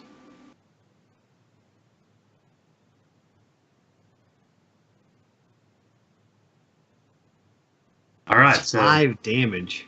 Lethal on the board. But you know the Bone Mare's going to slam down. Right. Probably on a Flame Elemental. If you Bone Mare, you're basically saying you don't have Soulfire and one other thing. Yeah. He's seen 1 Soulfire already, so that's not too far-fetched to think that. But I mean, you're straight up dead to what? Straight up dead to Doomguard. You're straight up dead to. What other options do you have? I don't know. I'm trying to think. Was there something to be said for Prince Keliseth into Cold Blood into Clear? Was there a way to do that? So tap into Homunculus. That is not lethal. But he can get 2 more damage. Oh, he can tap here. That does it. If he sees it, he can clear it with the pirate. And then Blood Fury. No, Blood. Oh, he missed lethal. It's got to go on a demon, right? No. Oh, it only gets the health on a demon. Yeah, he didn't see it. That was a miss lethal. Yeah. A lot of people don't realize you can put that on a non-demon, and Navillus may just not realized it. Yeah. You don't normally want to put it on something that's not a demon. It looks like it's going to be a moot point, though, because Turtles does not have anything left to back it up. And, I mean, this just goes back from that absolutely awful opening hand. Well, he can survive this turn. He can Leroy to clear the 2-2. And it'll leave 2 1-1s on the board. But he's not going to. Well, he's still not dead. No, they would have Navillus would have to draw exactly Doomguard. Or Soulfire. Oh, wow. That if he hadn't drawn that could have been a throw. Yeah. That could have been a throw. Phew, that was close. So we got our first game 5, and it does not disappoint. That puts Navillus into the semifinals against Boyd, who actually had a bye the first round. And then we have Inked, of course, defeating Man-at-Arms in the first game today, and he will be facing Ringo, who had a bye in the first round. So we'll have Navillus now having to go up against Boyd, and of course Inked versus Ringo. Are either one of these 2 matches ones that really highlight for you? We have some great competitors in our Patreon group. Well, Boyd was our first alternate based on points. So I am excited to see him play, because the last tournament that we watched Boyd play in, he was just a draw or 2 short. Yep. From being able to take it all. So I'm excited to see what he brings with this new expansion. A little bit of insider information here. He did show me a deck list earlier in the week and asked what I thought about it, and I really liked it. And I think if he brings this particular list, it's going to be something different. It's going to be something that no one in this tournament is going to see coming, and that's kind of exciting to me. Then I think, he was, if I'm not mistaken, one of his classes is Shaman, and it wouldn't surprise me if he brings the Exodia Shaman. Yeah, that'll be interesting to see. So that would be 2 very unique decks from Boyd. I do see a Shaman list here. I don't have the cards blown up yet. But our first match is going to be, our next match is going to be Inked and Ringo is our first match in the semifinals. Well, one thing that you're guaranteed to get from Ringo is you're going to get unusual decks. Yes. And, if you're used to being able to anticipate what your opponent is going to play, Ringo is a very tough opponent. That is definitely true. Of course, we saw Inked already. He's playing Mage, Priest, Shaman, and Warlock. And Ringo is bringing, if I can get his list pulled up, Rogue. See, Rogue, Paladin, Priest, and Druid. So it would be our first Paladin of the day. It would be our first Paladin of the day. And I think they're working on the bands as we speak, so we will let you know as soon as we get that information. So one of the things that I liked about Ringo was in our last, after qualifying in our second tournament, Ringo came into the third tournament, and he just brought things he wanted to try. It's not that he didn't take it seriously, because I mean he was playing to win, but it was, I've already qualified. I have the freedom to get in here and see what these decks do, and some people can't check their ego to do that. Yeah. To bring something into a tournament like that and really just test what they've got. And I admired that, and I had a lot of fun watching it. So I'm excited to see what he brings to the table. Ringo and I are long-term rivals and friends. We both won separate or the opponent tournaments, and have known each other for a very long time. It looks like Ringo is going to ban Ink's Warlock, and Ink is, oh no, he's banning the Paladin. All right. Ink obviously is afraid of the unknown that is Paladin, and it looks like they are going ahead and getting into the match as we speak. So Ringo ends up mulliganing into Swipe, Ultimate Infestation, and Jade Blossom. And his first draw is the Fungal Lord himself, Ixlid. Oh, wow. So that's going to be exciting to see. And Inked is starting out with that token Evolved Shaman that we saw him play against Man-at-Arms. And with Patches and Unstable Evolution in hand, that could be a really messy turn 3 for Ringo if he doesn't have it answered readily available.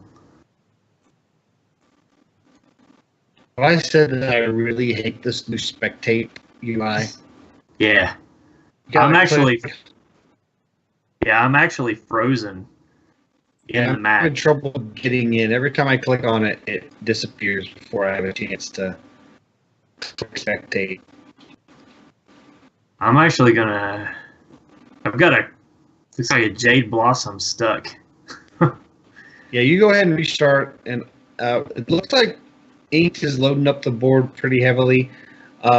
Ringo's just developed one Jade so far. Okay, I'm able to get in. It does look like Ringo is running the bigger version of the Jade Druid, or maybe they're just calling it Ramp Druid now. With the Arcane Giants. This is going to be interesting. Obviously, it's going to be more spell heavy than the normal Ramp Druid is, which is already spell heavy. Ooh. Things They're gonna from below with. They're gonna have to stop the.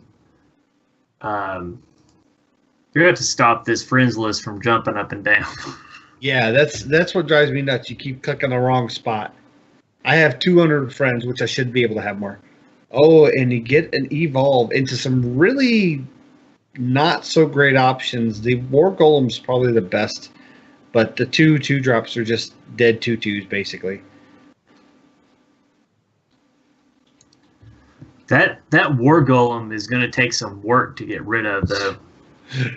So we have the Patches in hand and the Unstable Evolution in hand. Do you think we might have the Charge Evolution Dream, the Dream Beam, being attempted by Inked here? It could happen. Just the evolve in the charge. Yeah, maybe Inked and the Captain can make it happen. So some value trades, and wow, Inked has a lot of damage left on the board, and I think he's gonna do it. There it is. And he's gonna evolve the Patches into he's gonna evolve again. Okay, nope. Oh, he's gonna evolve all of them. These are and he gets the Lich Key. These essentially are healing the other minions. That is amazing. Now that card will leave your hand. But what Ringo doesn't realize is there is a second Unstable Evolution in hand for Inked. Yeah. Oh my goodness. The UI is now 11 mana. He cannot cast it this turn. and the spectate bugged out on me again. I'm guessing it's because of the 3-2. I don't know that I've ever seen that card in play. Yeah, that is the see, and my spectate's bugged too. She basically makes all the spells cost one more, right? Yeah. Okay. It's Sorcerer's Apprentice, but the Corrupt Apprentice, is that what it is? Again, the spectate has been bugging like crazy lately. Hoping they fix it soon. This is going to be too little too late for Ringo, I believe. There's just been way too much evolve pressure. Do you Unstable Evolution again and do the chain? I mean, you have lethal next turn if there's no healing. I was going to say, I don't think so. I don't think there's any way Ringo comes back from this. Yeah, I think you just stay and hope you get Death Coil. Yeah. All right, so that was crazy. So Ink takes the first, Ink takes the first game. So he's up 1-0. With a very aggressive shaman. You said who told you they had a interesting shaman deck? Was it Ringo? No, Boyd's shaman. Boyd was talking about an Exodia shaman. Gotcha. And so yeah. I'm hoping that we get to see Exodia shaman. I hope so too. It'd be really neat. So we have Inked playing Priest against Ringo's Druid again. Ringo obviously has faith in this Druid, and this is going to be a Highlander style Priest. I know there's a Highlander Dragon version out. And even though he drew heavy into Kazakus and Raza, I don't think it's going to hurt him. No, I think it's actually good. Based off of Ringo's hand. And we were talking about the Exodia Shaman from Boyd, and that's like a selfish thing that I want to see. But as Ink just showed, the Evolved Shaman is just so good right now. It's fast. Control Shaman and the Exodia Shaman, which I think just came out a day ago, where somebody figured it out. But those two are very combo heavy, and the Evolved Shaman is with Unstable Evolution was exactly the card it needed to shore that up. So I'll be surprised if we don't see that. Now I'm wondering if this Ink going into Priest isn't possibly a little metagame, because it is commonly known in the Patron group that Ringo has a very much disdain for Highlander Priest, hates playing against it. So it might be a little bit of head games getting into a class that he knows, or an archetype that he knows Ringo doesn't like facing. But I do know Ringo is very good at those decks. Yeah, no, he didn't ban it. Ringo did not ban it. So it goes back to that, what do you want to play against? And even though Ringo doesn't like the deck, he's had to play against it enough that he knows how to play against it. Exactly. And that was going to be my next statement on that is he dislikes it because he plays against it so much, which means he's practiced against it. So this is early Earthen skills, but I think it's smart to get a 4-attack minion on a value minion like Fandral. So with Moonfires in the deck, does that mean that Ringo has brought Malagos Paladin back to us? No. I've seen this build of the deck. Specifically, the Moonfires are for the Gadgetzan Auctioneers and to fuel up the Arcane Giants. Okay. There is no Malagos in this deck that I'm aware of. I haven't looked at his exact list. I'm disappointed. Oh, no. Okay, so you're right. There is no Malagos in this list, but there is Yogg. Oh. Oh. So are you less disappointed? A little less disappointed. Little less. Well, he's got good pressure going on right now. He's making sure not to give any good value minions for the Potion of Madness. But now that you see the Raza, does that mean you have to put your pedal to the metal if you're Ringo? I think you do. it's just time when Shadow Reaper Random's going to come out and you're just going to go chain crazy. Right. Is this going to be the draw? One to draw, yeah. There's your Arcane Giant. I think, yeah, Ooh, so I was gonna say, because you're not really going to have a lot of swipe targets later. I think you go ahead and double Moonfire? Moonfires. One Moonfire.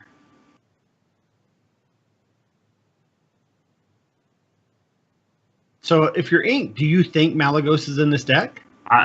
That's what when I first saw the Moonfire, that's the first place I went. So I think if I'm Inked right now, that is the line I'm going down. Is I'm thinking there's a Malagos at the end of this thing, and now I have to push damage. Do you think that's why there was a snap pick on the silence, because he's ready to silence that Gadget Sand Auctioneer as soon as he sees it? I think it's there to silence Malagos as soon as he sees it. Well, if you see Malagos, isn't it too late at that point? Depends. Okay. Well, you just saw both Moonfires burned, which means you're not going to die. Only one Moonfire. Only one Moonfire. Oh, I'm sorry. That's right. Only one Moonfire burned. But still, just keep your health. Keep your health up, and you're probably okay. So here's Gadget Sand Auctioneer into a Moonfire. If he draws any other cheap spells, he could possibly get these Arcane Giants out this turn. And he did not. I was going to say, do you put one out just because? After seeing Anduin, I'd say yeah, because it might eat the one death that's in the deck. Right. And you can tell if it's off of the Shadow Visions or not. Right. And if he doesn't deal with it, that's 8 damage to face. Speaking of damage to face, Inked is going to go face crazy here and get a bunch of shots in. I think I would have silenced first just to get an extra charge since you drew your second silence. I think you Ultimate Infestation. Yeah, I was going to say, if you're Ringo here, you Ultimate Infestation.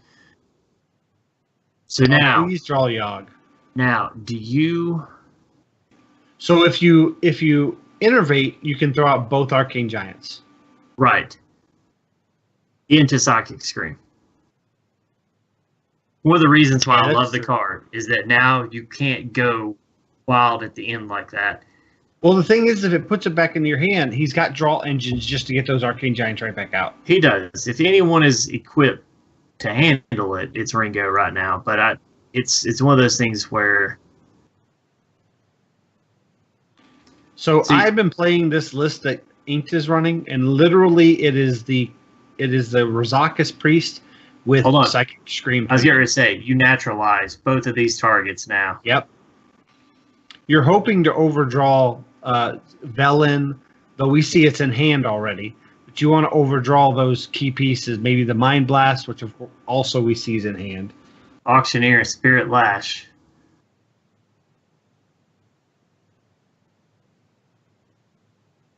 So he is going to load up the board here. Do you draw? Do you put the Jade Idols in your deck? Because you've already used the... I think so. I think you shuffle here. And then I think I would innervate into Nourish to refill my hand again. You can't innervate into Nourish because you're at 2 mana. That'll put you at 3. I'm sorry. Not innervate into Nourish.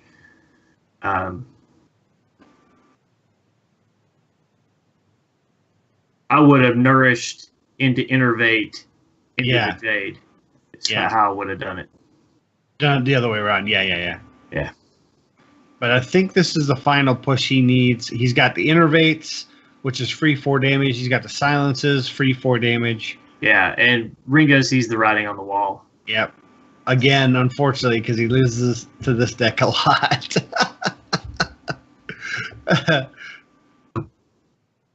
Boy, they are going a rapid-fire pace today, but we have Inked up 2-0 over Ringo. Yeah, by my count, we are 20 minutes ahead of schedule. Yeah, we may need to take a short intermission before the finals. Yeah. So we can refill drinks, and I don't have a dry mouth going into the finals.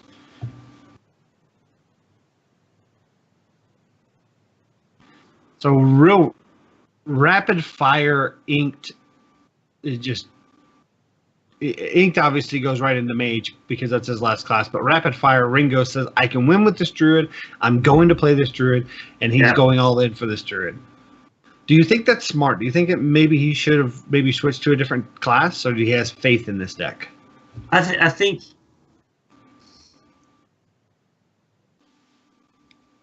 And I don't know what his other classes are. I don't think this mage is particularly good at dealing with this sort of druid.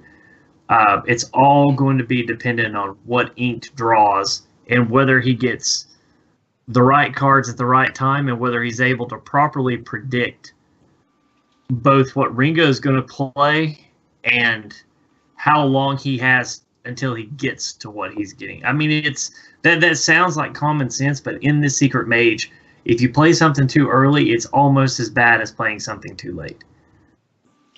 Yeah, and the thing about this Secret Mage is he's got all the burn tools he needs. I would almost consider coining into Frostfire, Frostbolt here, just so he can't use his hero power as a coupler to clear, and it just pushes that damage. And see, Ringo's in a particular, like, normally here it's mana crystals, but I think he has to draw. Yeah, and he did choose to draw, and he did draw into one of his Earthen Scales. Unfortunately, he doesn't really have a prime target for it to help him that much. He has a Fandral, but giving a Fandral Earthen Scales against a mage is not the same as doing it against a priest.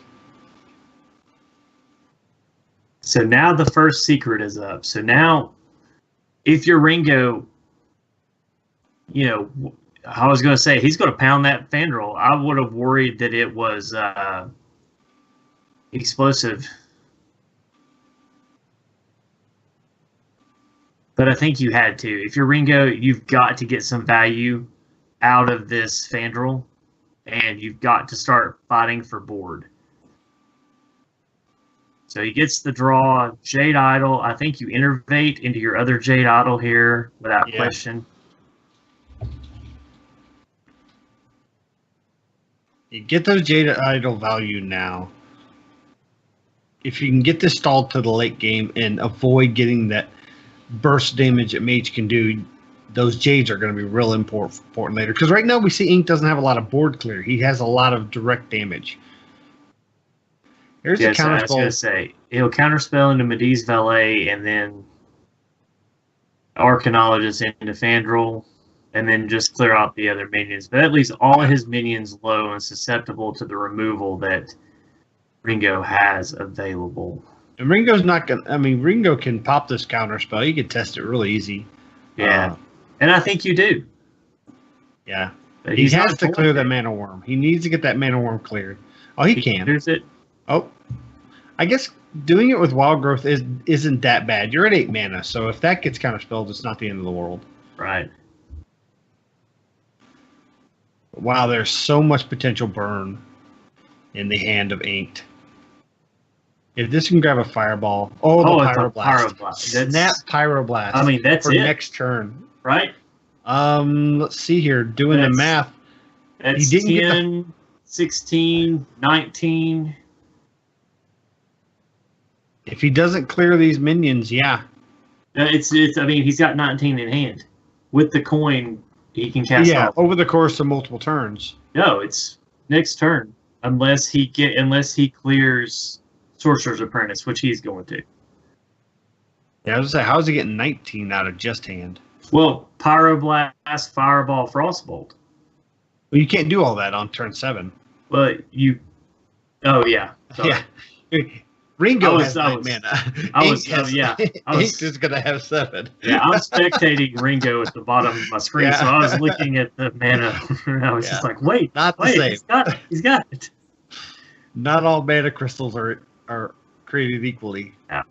But over the course of a couple turns, then Ink pretty much has this locked up. So, yeah, the last time Inked was up, I had him at the bottom of my screen, so I was watching. Oh, that's what happens when you get up at 3 a.m. to go to work. Earthen Scales is going to be needed to survive. Yeah, and do you put it all in one minion, or do you spread the weapon? You have to. You have to get the extra armor. Do you toss the Ixalan down? I don't think so. I think right now, if you're Inked, you're ignoring everything on the board. Is I mean, that lethal? No, it's not. Yeah. You got 12, 15 in hand. I think you put him at 1, without a doubt.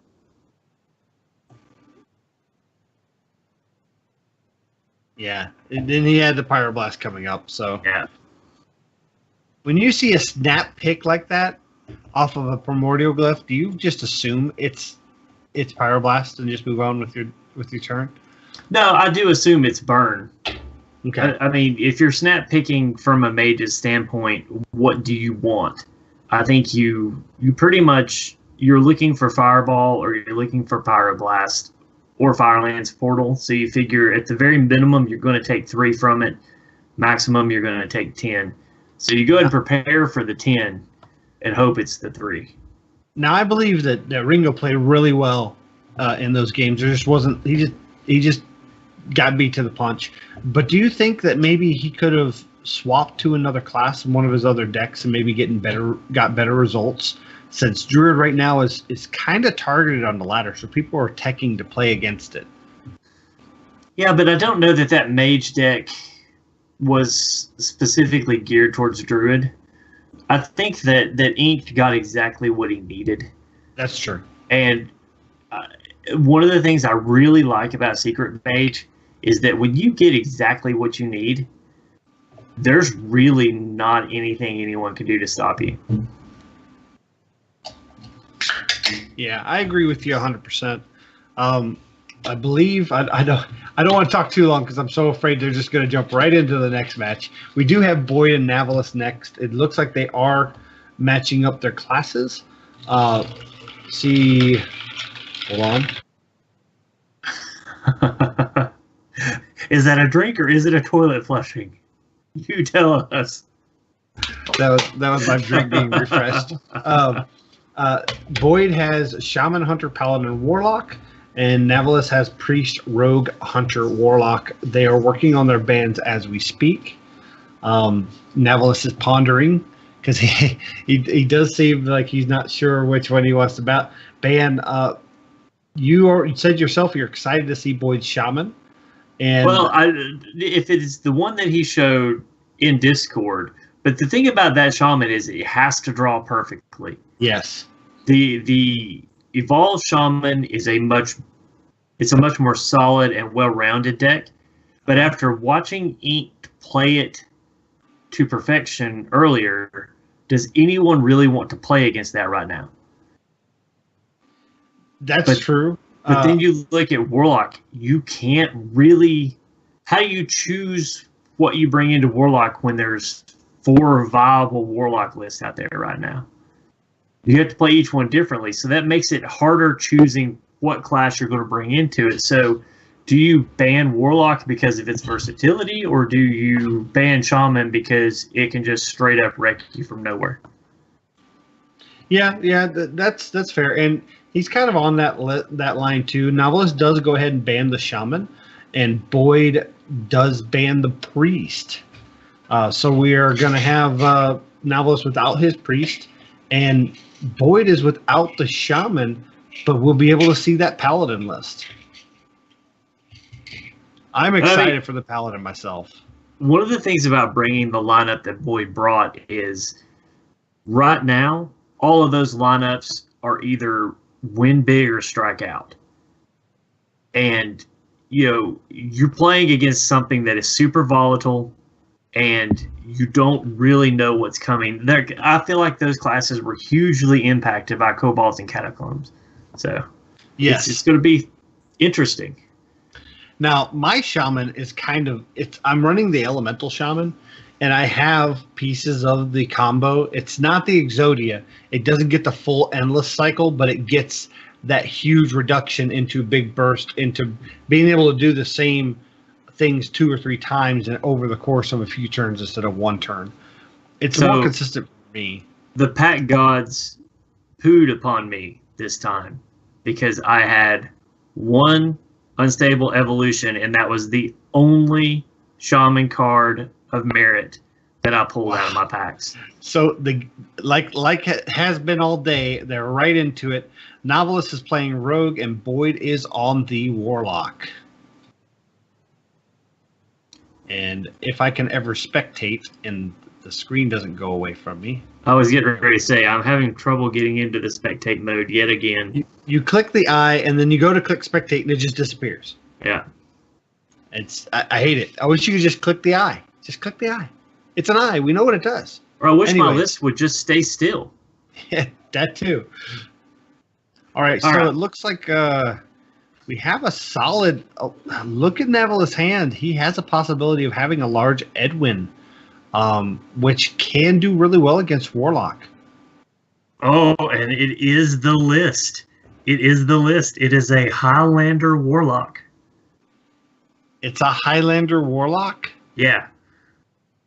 Oh my god! Oh, because he's running the Cruel. So this is the list that basically has a lot of removal up to turn 9. Then you drop the Cruel. It dumps all of your demons, and if your opponent deals with it, then they pop out Gul'dan, right?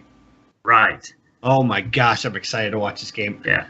So I haven't Tar played Creeper is this list the yet. play here. It's kind of one of those things where do I throw out the Doom Guard or the Doomsayer, or do I throw out the Tar Creeper? You're going to have to deal with one or the other. I think throwing out the Tar Creeper first is genius because hopefully that draws out the backstab.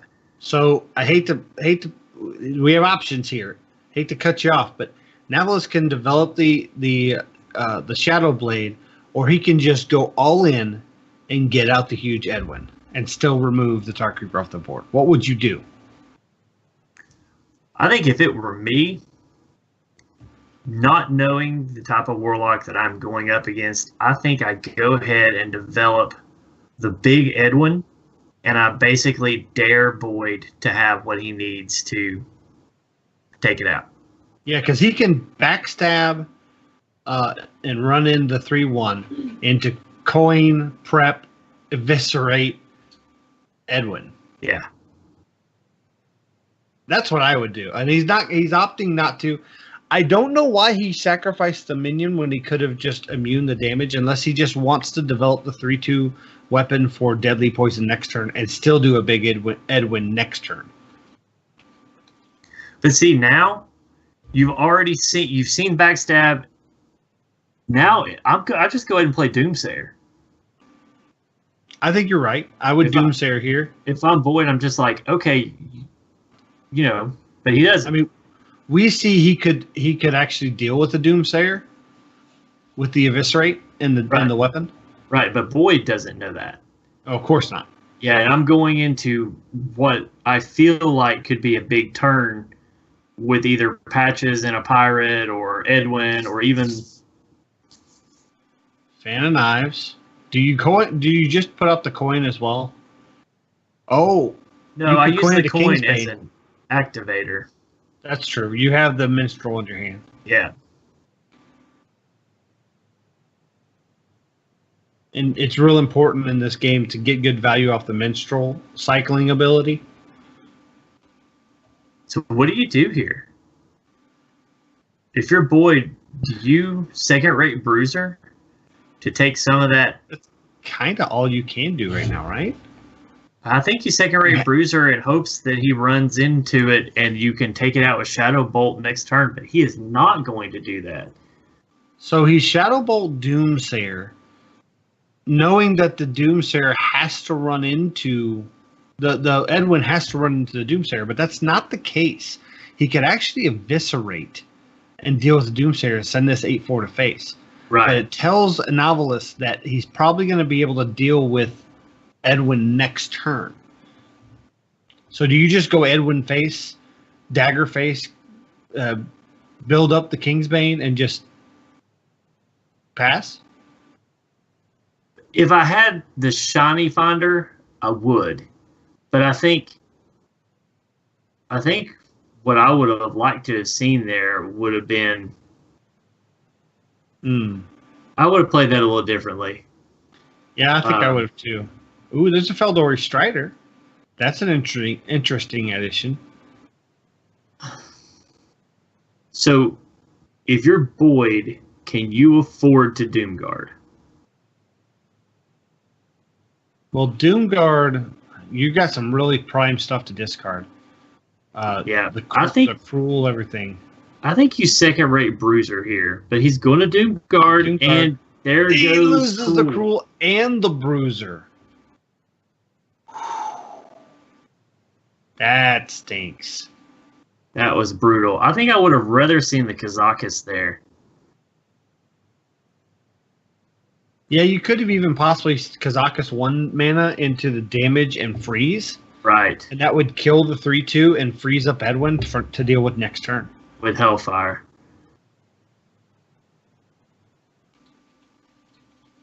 So here's the way to dig out of this with the Lesser Amethyst Spellstone. You can get your lifesteal back up after taking some damage, so that's good.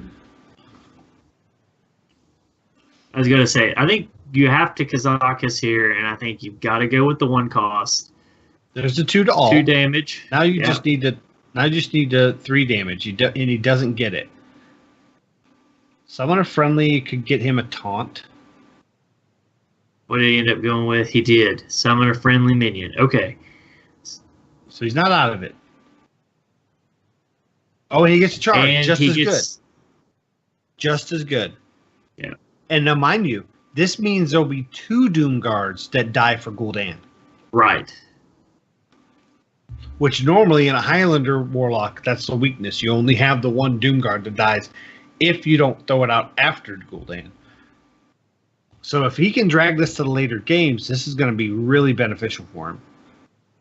And we're going to have some crazy Gadget Sand Auctioneer turns here. Oh, wow. Into the Deadly Poison. He has the Eviscerate active. Into another Counterfeit Coin. Wow. He is just getting the perfect drawings. Backstab doesn't really help him unless he wants to. Oh, and he's going to. He's going to backstab. So now I think you SI7 agent Deadly Poison. Definitely Deadly Poison first, because now he can prep into Eviscerate. Did you put the Doom Guard back in hand? No, you Eviscerate it. I think I would have put it back in hand.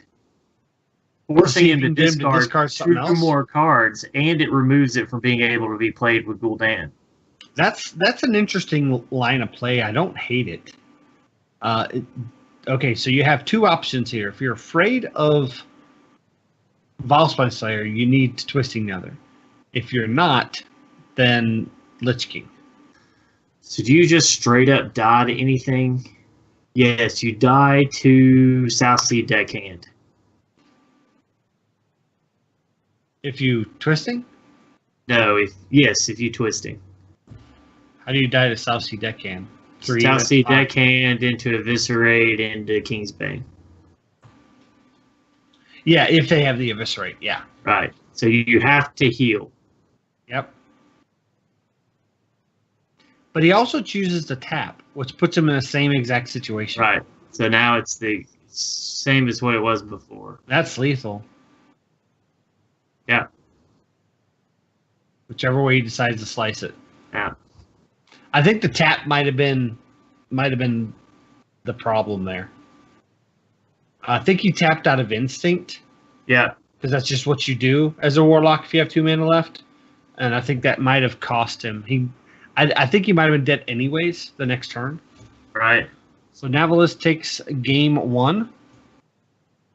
And his rogue is out of the rotation. If you're Boyd, do you go ahead and just re-queue that warlock? I think so. I think it goes back to that second rate Bruiser not playing that over the Doom Guard. That second rate Bruiser, I think, would have challenged the board a little bit better overall, and you didn't run the risk of discarding key cards that you needed. Then, if you want to Doom Guard the next turn, you can Doom Guard the next turn and use the Doom Guard as a cleanup. That allows you more time for the Spellstone and the your other lifesteal. So this will be interesting. Navalis plays that weird hybrid, and there's the darkness. Yes, this is Boyd's warlock, and I remember him talking about it. I haven't looked at the the list. We ended up getting the list because we've had some last minute changes in the tournament week, and of course we were allowing the brand new cards. The list kind of came in at the last minute, so we weren't able to study this a lot. The name of this deck, he is actually calling it the Darkness. And get this, it's Highlander. I love the deck concept. This is sort of what I would have liked to have seen his hand look like last game. Yeah. And I think this puts him in a very good position to win this game. It curves out nicely. With the coin, it allows him to put out Stonehill Defender next turn if he doesn't want to tap. Or it allows him on turn 4 to go into Despicable Dreadlord. It gives him all kinds of versatility in that. So you can Kobold and tap at the same time this turn if you wanted to. You can. I almost want to save the coin to Darkness on 3. Well, I think if you're going to do that, you have to play the Librarian this turn and just waste a mana. Because the reason I say that is because you are. He's not going to do that. I like the Stonehill Defender here. The reason I like that is because you're playing against. Void Lord. You're playing against another. Oh yeah, that the Void Lord is just perfect for this deck. I think you just flat out. You put out your Kobold here. You go ahead and tap. Refill your hand, knowing next turn you're going to Hellfire. Are you? I think so. I to me, I just got to get that Darkness on the board because that Warlock will not want to tap anymore the rest of the game. But I can see the note of needing to use the Hellfire. Now the Hellfire doesn't have as much value.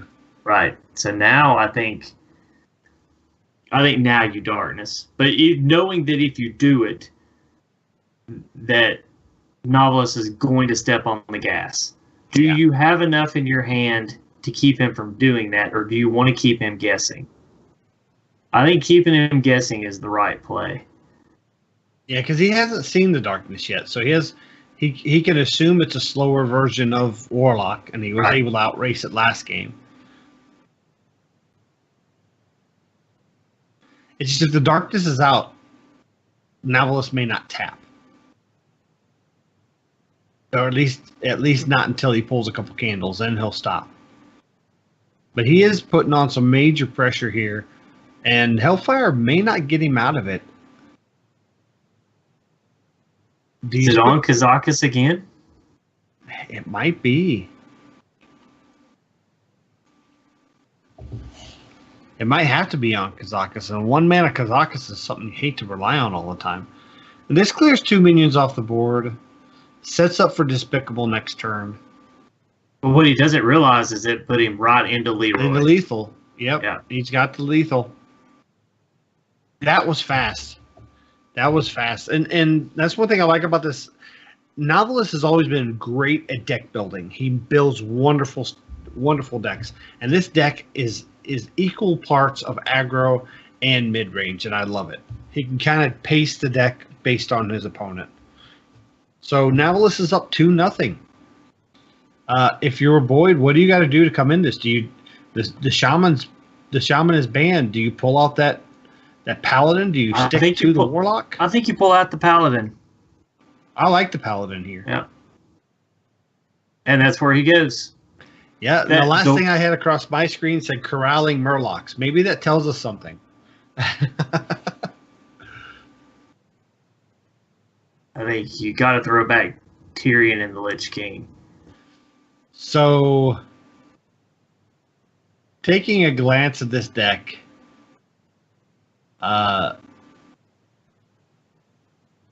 this looks like a control paladin.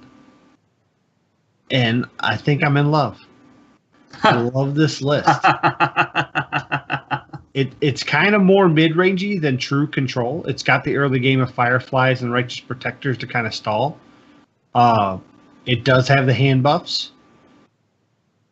So this is kind of hand buff meets control. You do have Uther and Tyrion in this deck. So look, I'm really excited. This is going against the very unique novelist Yasharj Spell Hunter. And he has, both times we've seen him play this, gotten Barnes in his openings.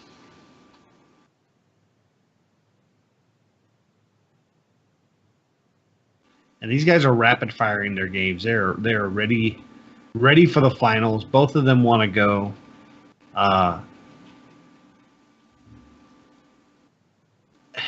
So, what do you think of this novelist build on the Barnes Yasharj? I think it's a great surprise. I don't know that it has a lot of in a tournament where people are going to see and watch. It is great for a one surprise. I think it's a good take on the Spell Hunter because you have to deal with Yasharj. And he got the Yasharj. And in this case, it does not look like Boyd has an answer to it. He doesn't. And that's the thing is, you got a 10-10 on turn 4 that normally brings other minions into play. But it's not going to bring anything into play. It's not going to bring anything now, but it's still a 10-10 that you have to deal with. So Repentance was an interesting pick. It's a dead card until Rexar comes out. But Boyd doesn't know that. He's not. These deck lists were not shared. So he'll know at the end of this turn when he sees that Yasharj doesn't pull anything. Nothing. Yeah. This is a 10-10, just going face. Hot tracking. Eagle Horn Bow, right? I like Explosive Trap because you know he's going to put out smaller minions. You've seen that already. And since he probably can't deal with Yasharj, he's just going to go face, right? I think I'm trying to deal with Yasharj if I'm Boyd. Maybe you're going to try, but how do you? Equality is the only thing you've got. Yep. That's going to help. Very much. Dark Convictions is a good grab in this deck. And the Righteous Protector challenges it perfectly. Right.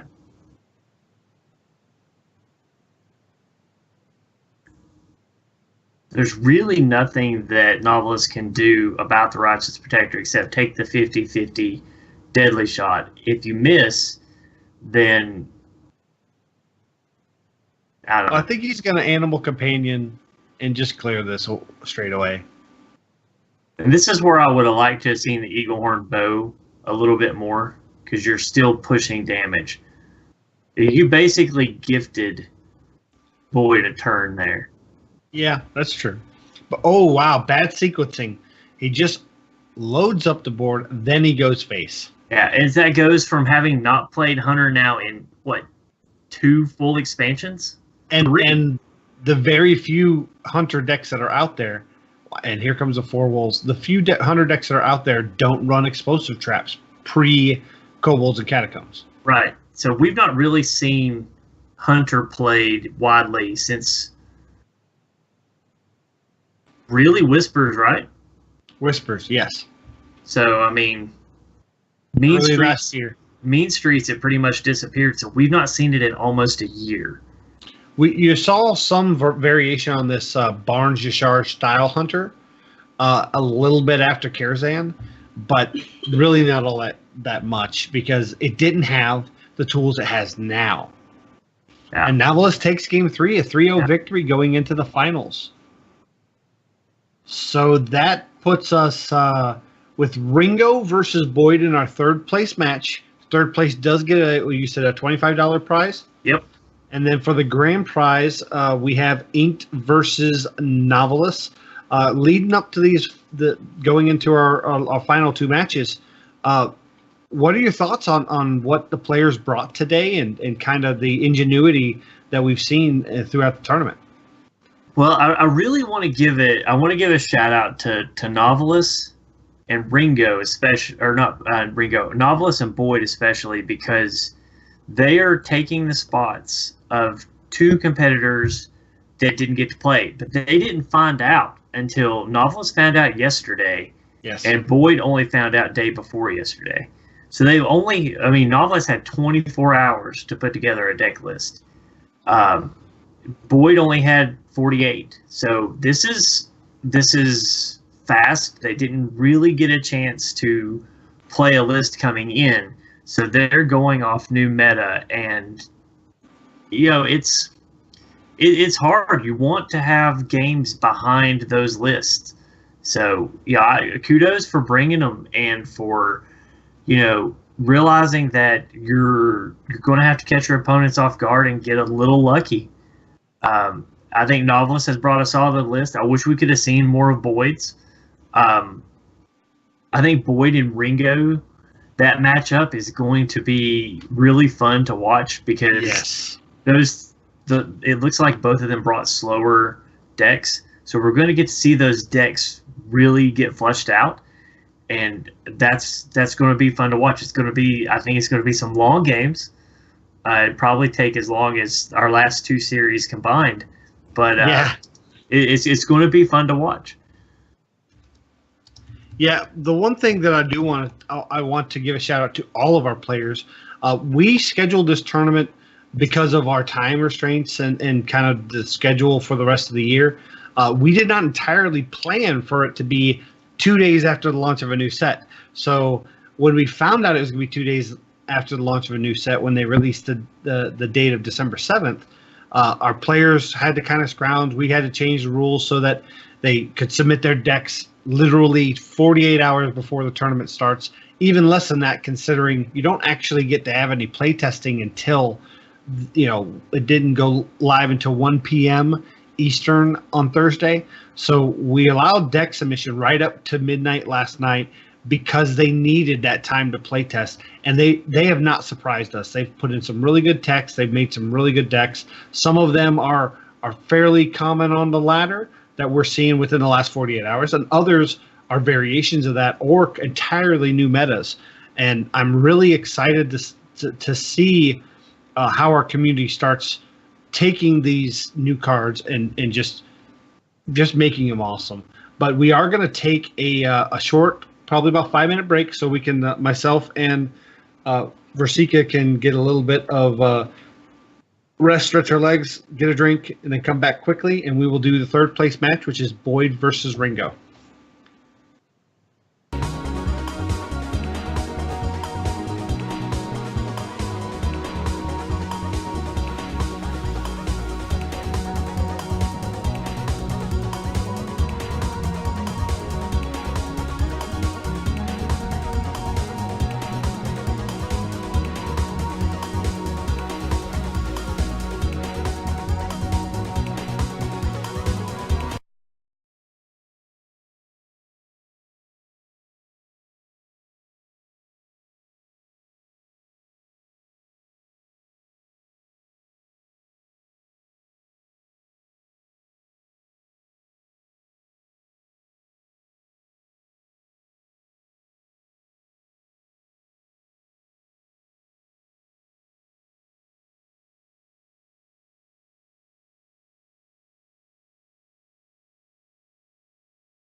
Hey, welcome back. I know there wasn't 5 minutes, but we're in a hurry to see who wins this thing. Sometimes it doesn't take 5 minutes. You just got to get up and get the blood flowing back down to your feet so that they don't fall off. Yeah, I just stuffed some Cheetos in my face, Cheetos? No, just kidding. I don't know. I joke about eating Cheetos all the time, but I hate Cheetos. Really? Oh yeah, they are not cheese. I don't count powder as cheese. People think I like everything cheese. I do. It's not Cheetos. Fair enough. Cheetos or the powdered mac and cheese. Neither one of those. Just can't do it. Mainly because it's messy. Okay. I'm not judging. I'm not judging. Judging. Daggers of judgment. Okay, so it looks like Ringo and Boyd are getting ready to play. They're finishing up their breaks also. I don't know if they have their bands in yet. I think they do, but they haven't told us what they are yet.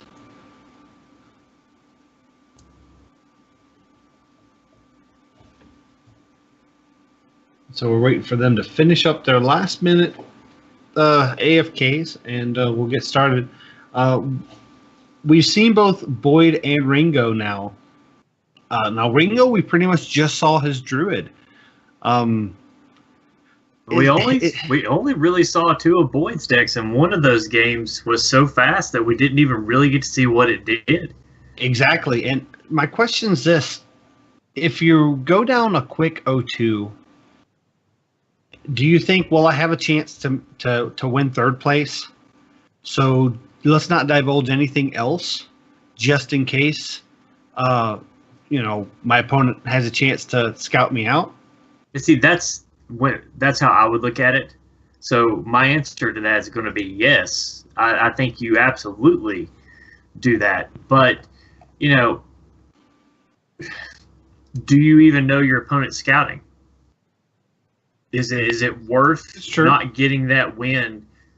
And looks like they are in the game. Oh. If I could ever get my spectate to pay attention to me. I hate this new thing. I really do.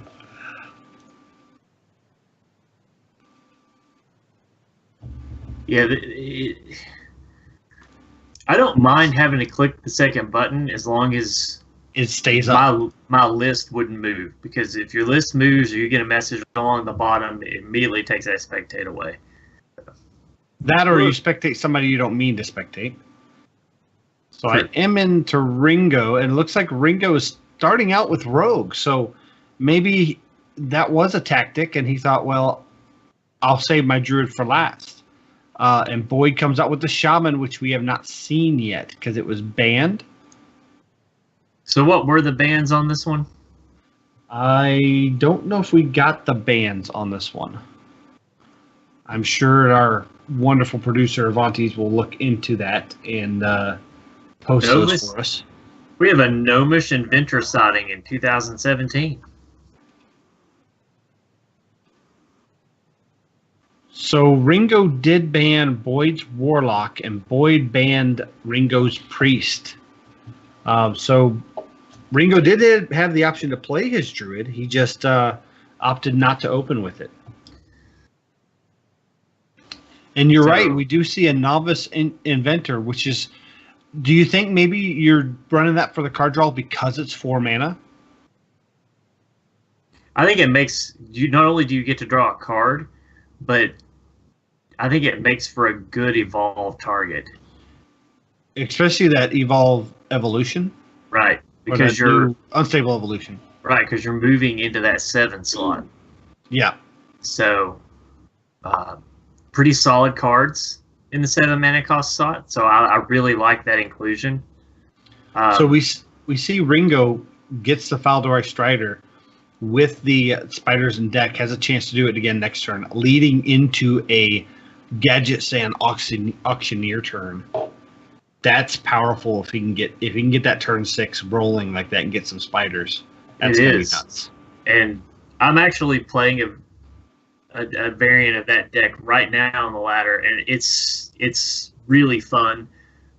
Still trying to get the hang of the interactions, but I like it a lot. And Spirit Echo is snagged by the Mana Tide Totem.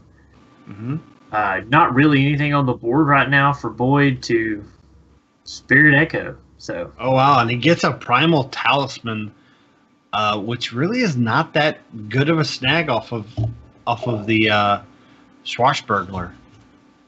But he is going to prep it out now instead of opting to prep it out with the Gadget Zan Auctioneer.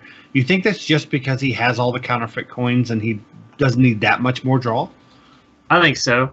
And it gives stuff on the board to be able to play. Like, if he were to draw a backstab, it gives him a backstab target. Oh wow! So he gets two air Wrath of Air totems going into Phantom Knives. Be a board clear with the Phantom Knives. But I don't think you can pass this up. Yeah, you can't Gadget Zan this turn for that reason, I think. Hey, into Unstable Evolution. Wow. Yeah. That's a swing. And he gets a spider. And another spider. Oh my gosh. Okay, so Ringo's a genius. It is the Exodia Shaman.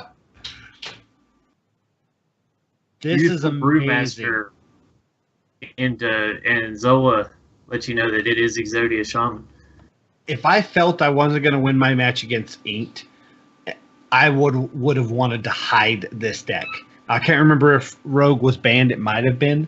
But this deck here is amazing.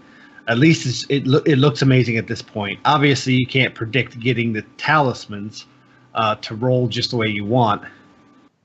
I think I would have really liked to have seen Wild Pyro into Lightning Storm there. Another spider. So you need to trade the 4-1 off because to play around Maelstrom, right? Yeah. It clears the fire elemental.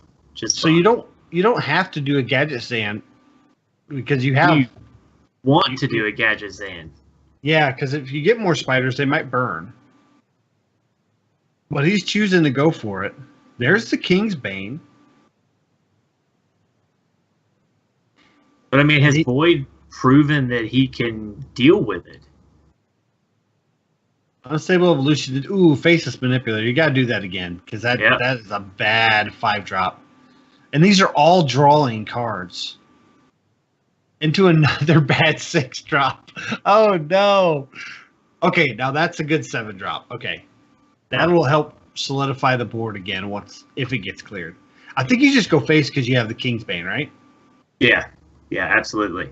So now I think if you're Boyd, now you have to Wild Pyro Lightning Storm.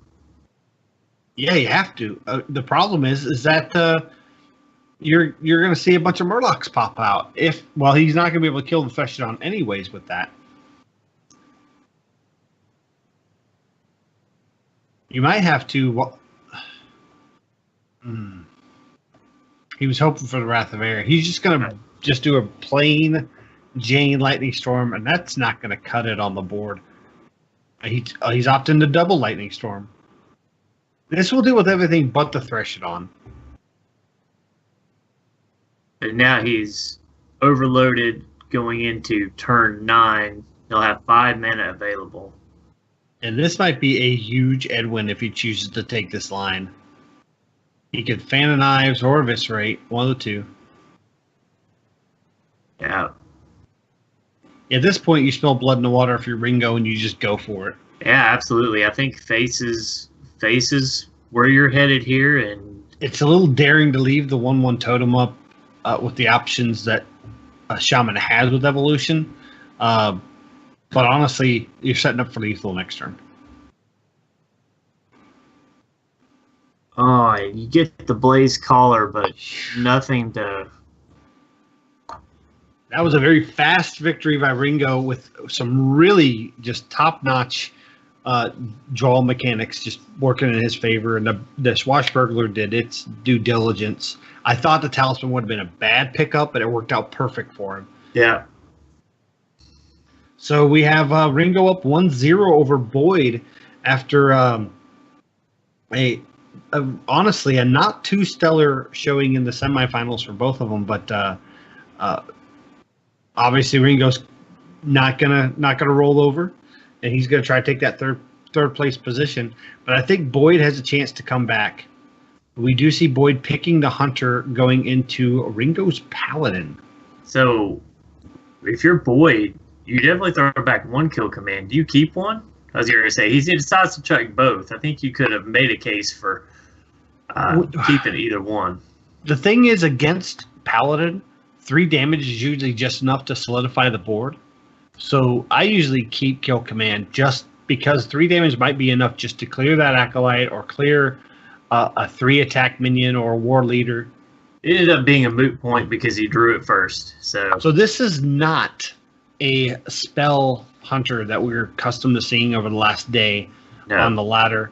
This is a more beast-oriented deck, and I like it. I like it a lot. And obviously, control Paladin for Ringo. So you just saw the Hydra list and not the secret played. Wouldn't it be better to play the cat trick, knowing they're likely going to play the secret next turn? I would have liked to have seen that, but I understand why you would want to develop the bow early. You're going to want to put out Kindly Grandmother next turn. I don't think... Ooh. I think that's unfortunate luck for Boyd. Yeah. So I think you just go. I think you go ahead and you play your cat trick now, and I would have actually softened up the. I would have softened up the defender. I think the reason you don't is so you can try to get the charge on the bow from the trap. But if he doesn't play a spell this turn, then you can't use the bow next turn. Fortunately for Boyd, Ringo does choose to play the secret, which does develop a 4/2 stealth minion. So now, yeah, I was going to say you test for get down with the Dire Mole, which you do. Dire Mole survives through. He does. Because Dire Mole is boss. Yeah, you kill the Tar Creeper and clear with, You go face. Yep. This is all elementary. You're probably going to see a Truce of a Champion turn. Right. Got to clear that tiger before it gets too crazy. Right. That panther. So now they want to call it. So now, what would have been a Bear Shark into Hero Power turn now almost has to be Kindly Grandmother into Flare. So is there any merit to going ahead and popping the spell? The Spellstone. Ooh. I mean, I guess, you could have made a case. I think Bear Shark was probably the last card in his hand I would have wanted to have played there. I think he's trying to exhaust the charge on the Truesilver, make him hit something. I like Doomsayer here. You're going to see Ivory Knight. Yeah. And I don't hate that. I think you hammer Wrath. I like the Wrath here because that's 4 points of healing and draw a card and 3 damage. Yeah. But he chooses the Holy Light, which is less healing now but more healing later. So it's kind of 6 of one, half does the other. Would rather see the damage, knowing there's probably going to be you don't put him on spell hunter, so you're probably not expecting to see a lot of the 3/3 wolves. Right. I would have, and one of the reasons why you do Kindly Grandmother last turn is so that you can use your mana properly this turn with the hero power and not be left with one sitting. I think Boyd's saying I need to use my hero power every turn to beat out the healing he's going to have late game. But he's not going to get that option. Unfortunately. This is kind of a bad spot with the Spike Ridge Steed on the Ivory Knight. It's a great target for it. Yeah, I think you almost have to go ahead Tundra Rhino into Kindly Grandmother and just... It doesn't even clear it, though. It does in conjunction with the Right, that's 1, 2, 3, No, that's 4, 5. 5, 6, 7 with the Tundra Rhino. With the Rhino, yeah. He just opted to load the board up. Which again, plays. I don't know why he's holding the Kindly Grandmother. I mean, I understand wanting to use your hero power every turn, but at this point, you need the presence on the board. I would have rather had the Kindly Grandmother than the Tabby. Yeah. Or the Alley Cat. Here comes a second True Silver Champion into some heal. This tells Boyd that he's not going to be able to race him down. He's going to have to play the value game. And Hunter, with this kind of hand, is not good at the value game. And this is the combo that I was talking about last turn. It's just, it's now a turn too late. Well, the benefit of this is your Tundra Rhino won't die. Where in the last turn it would have died. But I was going to say, it's going to die anyway. It was going to die one way or the other. So exactly, you're right. And in with Uther. This may put the nail in the coffin. Ringo and I both play Control Paladin pretty well. I like to say I'm better at it, but to be honest, we've had some matchups, and I think he's a more solid Control Paladin player than I am. He's really piloted this masterfully. So if you're Boyd here, well, I think taunt. I mean, it doesn't really matter. Though. It makes the sequence of the trades kind of lets you dictate it a little bit more. Well, it saves you 3 damage at the minimum. Yeah. It would have saved you 3 damage. Yeah, allow you to trade in with the dude. So, do you trade in and clear this whole board, and maybe you try to stick the combo? Oh yeah, condition. Absolutely. If they can't deal with these 2/2s. Yeah, Tundra Rhino is gone now. So. And usually you don't see a 2-0 for that card, right? Right. Well, that's going to help, but you really don't want to. But you just bought a turn. Yeah, but you don't. I mean, do you really run around a 4-2 into a 2-2? No, but do you really have a choice? Sure. You can't really go face because he's going to gain 10 of it back. Yep. And you can take out the Galaka Crawler, but to be honest, the Galaka Crawler is less threat than the Horseman. Right. Even though it has 3 health. And now you hide behind. I take the Shield Bearer. Yep. Take the shield. I mean, you could take the faces and still hero power. But yeah. Oh, he's okay. There is room for him to.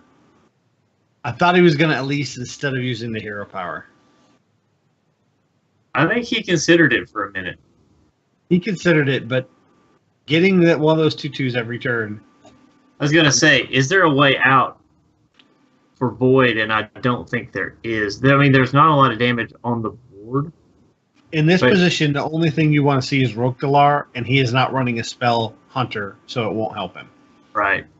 Because not even Rixar helps you out here. No, this is with Wandering Monster, that makes it lethal. Now you just Tareem and win the game. Yep. Tareem wins it for you. Does he not realize it? I don't think he does. Yeah, he didn't see it. Either that or he wants to win by combo. Knowing Ringo, it's a possibility he wants he wants to win by combo. Of course, just the damage on the board alone is not going to allow him to do that. Wait, right, did he hold off? He held off 2 attacks. Yeah. Ringo's doing this on purpose. I love it. I love this the wonderful playful sportsmanship we have here. Yeah. And knowing Boyd, he may let him pull it off. But the problem now is he's got too many things on the board. But he has to kill things off. Yeah. Boyd threw it out there so that he could get the combo off, and I like that. So I was going to say, don't you dare play anything. Yeah, just hero power. It's happening. It's happening. Yeah, and it's going to happen. And Boyd just passes it so he can do it. This is great. This is the type of thing I love about our community. We have a level of competitiveness that I love. We have very strong competitors in our patron, our hero power patron, but they also know when to have fun. And Boyd knew Ringo wanted to blow him up with the combo there. Well, the Uther hero power, and that was just fun to see. So we have Ringo up. Is that 2-0 now? Yeah, that's 2-0. That was cool. and Boyd does say in Discord the combo is nearly impossible to get off with this meta. You know.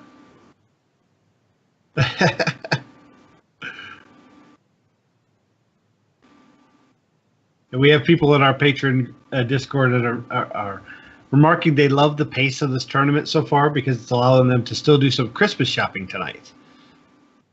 Okay, so Ringo is going back to this Druid. This is the last deck he has since his other deck is banned. And this is a deck he struggled with against Inked in the semifinals. So let's see. Inked was playing a very aggressive lineup. He was. And this Shaman, this Exodia Shaman from Boyd, is a slower deck. It takes time to get going. So I see 2 of the combo pieces in hand already. So, see, I haven't been able to find the exact list of the combo. You'll have to enlighten me this probably after show, just so I can maybe see if I can build the full Exodia list. Yeah, unfortunately, my Shaman Legendary was the legendary weapon when I logged in, and that was my least favorite card of the expansion. So I immediately dusted it and crafted Kingsbane. So he wrathed the 0/2 totem knowing it's going to heal itself. Right. Does he just not think that the healing totem is threatening enough to have to coin a hero power? Right, and why would you? I mean, the healing totem's a 0/2. You didn't see Bloodlust in the last game. It takes a spot on the board. Yeah. So, I mean, normally when I see a healing totem, I leave it alone. Wrath of Air, Stoneclaw totems, I tend to clear those pretty quickly. But a healing totem, I'll leave around for a while to go back and try to deal with it later. So with the Gadget Zan Auctioneer draw, he sees he can Wrath for 3 here. Doesn't need the card draw. Right. I like the merit of trying to get Ixalan to stick next turn. The problem is if you get Ixalan to stick and throw down the Gadget Zan, you're going to draw too fast. That's very true. Because each of those innervates will be 2 cards. Is there any merit to go ahead and coining out the Auctioneer and then and see that's the line he's going to go with. Burn the innervates because really they're not doing you any good. No. And you have the Jade Idol to spend it on. You have Earthen Scales if you feel you want that draw. It'd be 5 armor. There is the Fandral.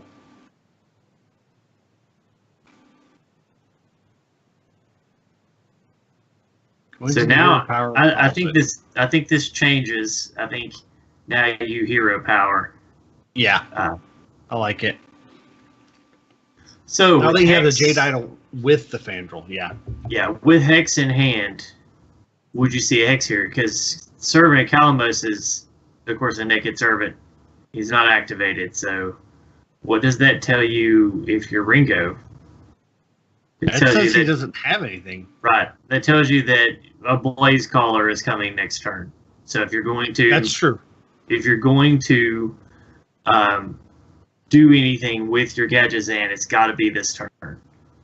And you're going to make him choose. Does he Blaze Collar my Fandral or the Gadget Zan? He made the Gadget Zan less valuable by trading. Yeah. And we're not going to see an elemental at all which means that the Blaze Caller is not going to be active next turn. Well, he still has the Fire Plume Harbinger in hand, but that is an essential part of the combo piece. Yeah, you don't want to put that out early. Unless you're looking for the World Shaker. And he may be, Blaze Caller is, if you're not using the Fire Plume Phoenix, Blaze Caller is how you deal your damage with the Exodia combo.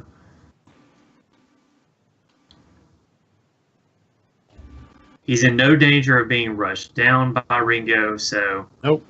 Yeah, this is probably another Naked Servant turn. He could throw down a Naked Blaze Caller. I don't think he will, and Servant can also grant you Calamos. So there's probably a reason why it's held back. And see, the thing is, if you don't put out an Elemental this turn, which he did not, he can't Blaze Caller the inevitable 5/5 that's going to come off Ultimate Infestation eventually. Now, he's Ultimate Infestation of 5 cards in his hand, which is usually pretty risky because you're going to burn next turn. But this makes his Arcane Giant 0 mana. Oh, and he's running Naturalize. And Boyd is running Hand Heavy. He could possibly burn parts of the combo. That's probably what he's going to do. I would imagine next turn, if Boyd can't get cards out, which he will. I mean, now is... I think if I'm Boyd, I'm going to go ahead and put out the Tar Creeper, and then I'm going to devolve. So this is what I'm worried about. I am severely worried about burning Yogg, because he did not put out the Arcane Giant, which would have been a defense against Devolve. And he's at 10 cards, so he could burn Yogg. He burns an Arcane Giant. Burns a second Arcane Giant. That's maybe more detrimental. Is Yogg's in the hand? Well, it's not so bad because the Arcane Giants are. That's why he held it. He was hoping. Okay, this makes more sense. So burning the Giant to get a Giant. Right. Isn't Yogg's second card over? Oh, you're right. I totally missed it with his hand as full as it was. So he has Yogg. So that's not too bad. You burned a Giant, but you got a Giant. And using the Naturalize wasn't important because he's at 7 cards instead of 8.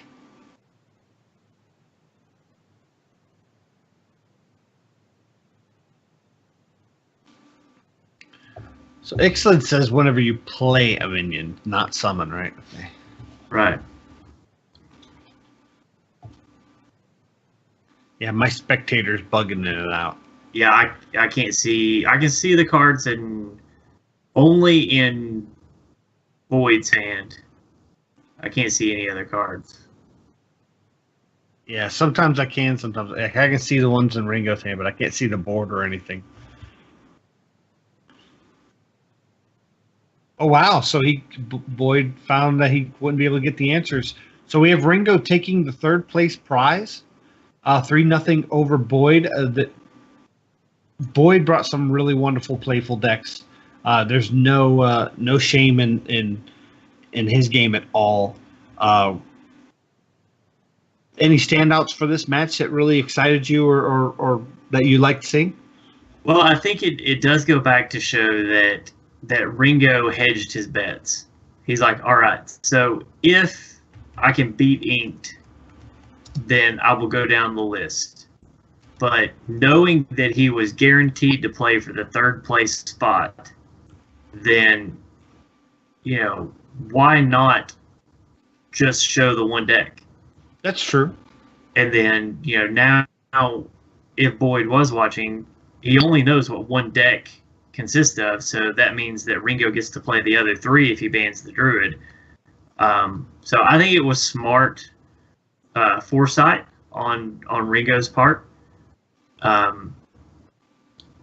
will say that it's a little more aggressive than I paid Ringo for. So that's kind of the Paladin deck was classic control Paladin. So I liked that. I liked that the Miracle.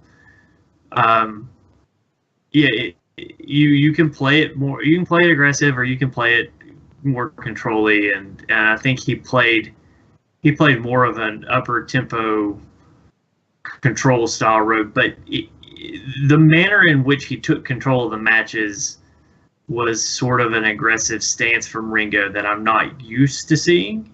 Yeah. So I liked that. He was determined to control the board. He knew what his win conditions were. He was playing to his win conditions. So I like that. I like what I saw from there. And, once again, our Discord is full of messages all the time. So I see frustrated Ringo more often than I see calm and composed Ringo. And I liked seeing calm and composed Ringo there. So.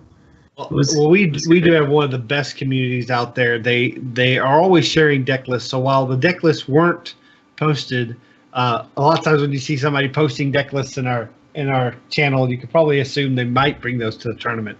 We do have that Navalis again has Priest, Rogue, Hunter, Warlock, and Inked has Shaman, Priest, Mage, Warlock. They are considering their bans right now. Novelist decides to go ahead and ban Ink's Priest, and we're waiting for Ink's ban to finish going through, and they are both banning Priest. So Novelist will have his Rogue, Hunter, Warlock versus Ink's Shaman, Mage, Warlock. So what do you think going in? Who do you think's got the upper hand? I want to see a Warlock mirror going right into this. I think they both play Warlock really well. And I think that match will dictate the direction that the rest of the matches will go. I expect to see 5 games out of this. I think Ink's Rogue and Shaman are faster. So I would expect him to go to an early 2-0. See Navalis come back and go for the reverse sweep. So it'll be fun to watch. It definitely will. And they are getting prepared to play, so we'll have the spectate up in just a moment. Once my friends stops doing the dance around thing. Right. They really got to find a way to fix that. It's nuts.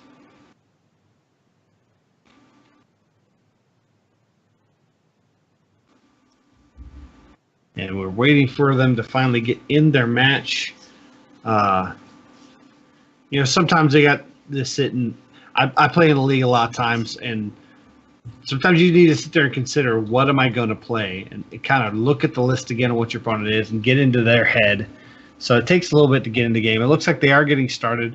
My spectate is spinning up. Mine was spinning up and down, up and down, up and down. So we have Ink does opt to go on his Warlock, but Novelist, seeing some use out of this Hunter, the Spell Hunter, decides to open with a Spell Hunter, which I think is a strong choice. People haven't really figured out how to beat the Spell Hunter yet. They will, but right now it's hard to gauge. And they're already firing through. Oh man! So Novelist drew Yasarj, which is the reason I don't run this type of Spell Hunter. Is if you draw Yasarj, you're way behind the curve. So what are your options here? Just track. Well, I think Barnes is going to go away. So now you have to decide between Hunter's Mark and Explosive Trap. So I think Explosive Trap, yeah, that's what he decides to go with. So that's a good thing about tracking in this deck is if you get if you get the Yasharj, you can then track for the Barnes and choose not to pick the Barnes, which will discard it. So he's no longer in his deck. So all of his spell requiring mechanics will activate, right? Right. So this goes into Novelist's turn 4. Yeah. And Inked with a little bit of bad luck on his own. He did draw patches and have to play him.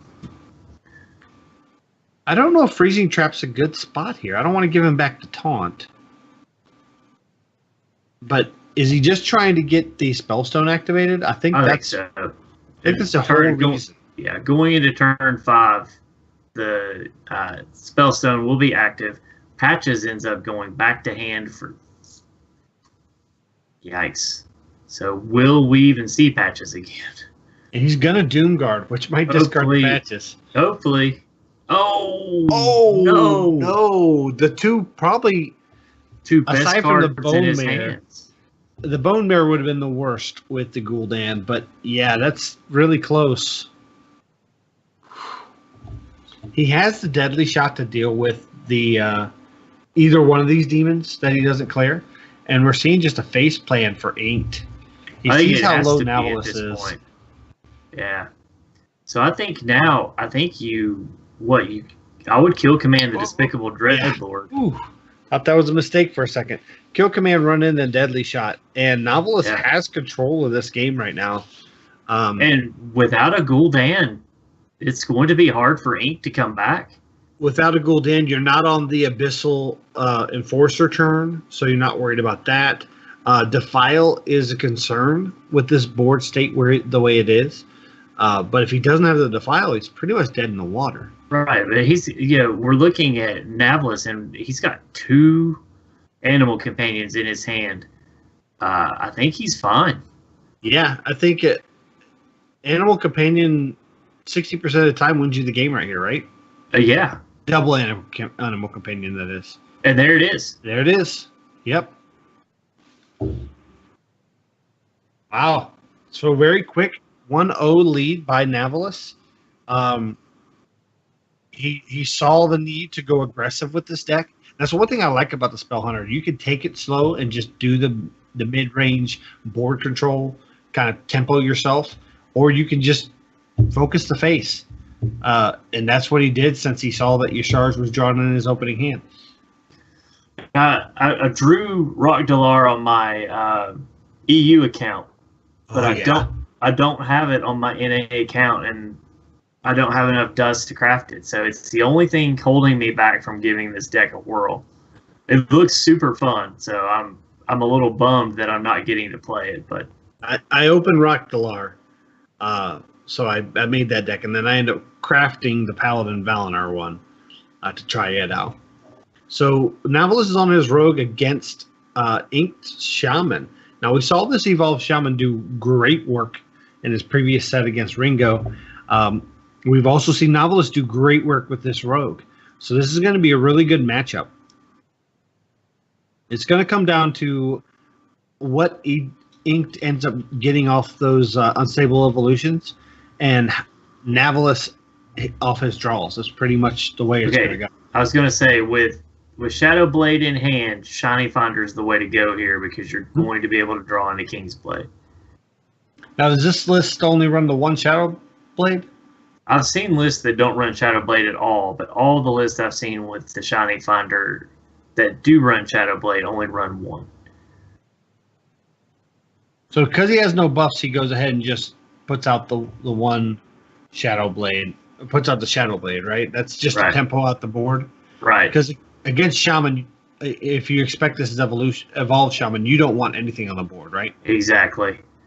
And really, in this, what I'm thinking, guys, go see. You'll see Shiny Finder, Shadow Blade, into Falderai Strider. Into the Strider.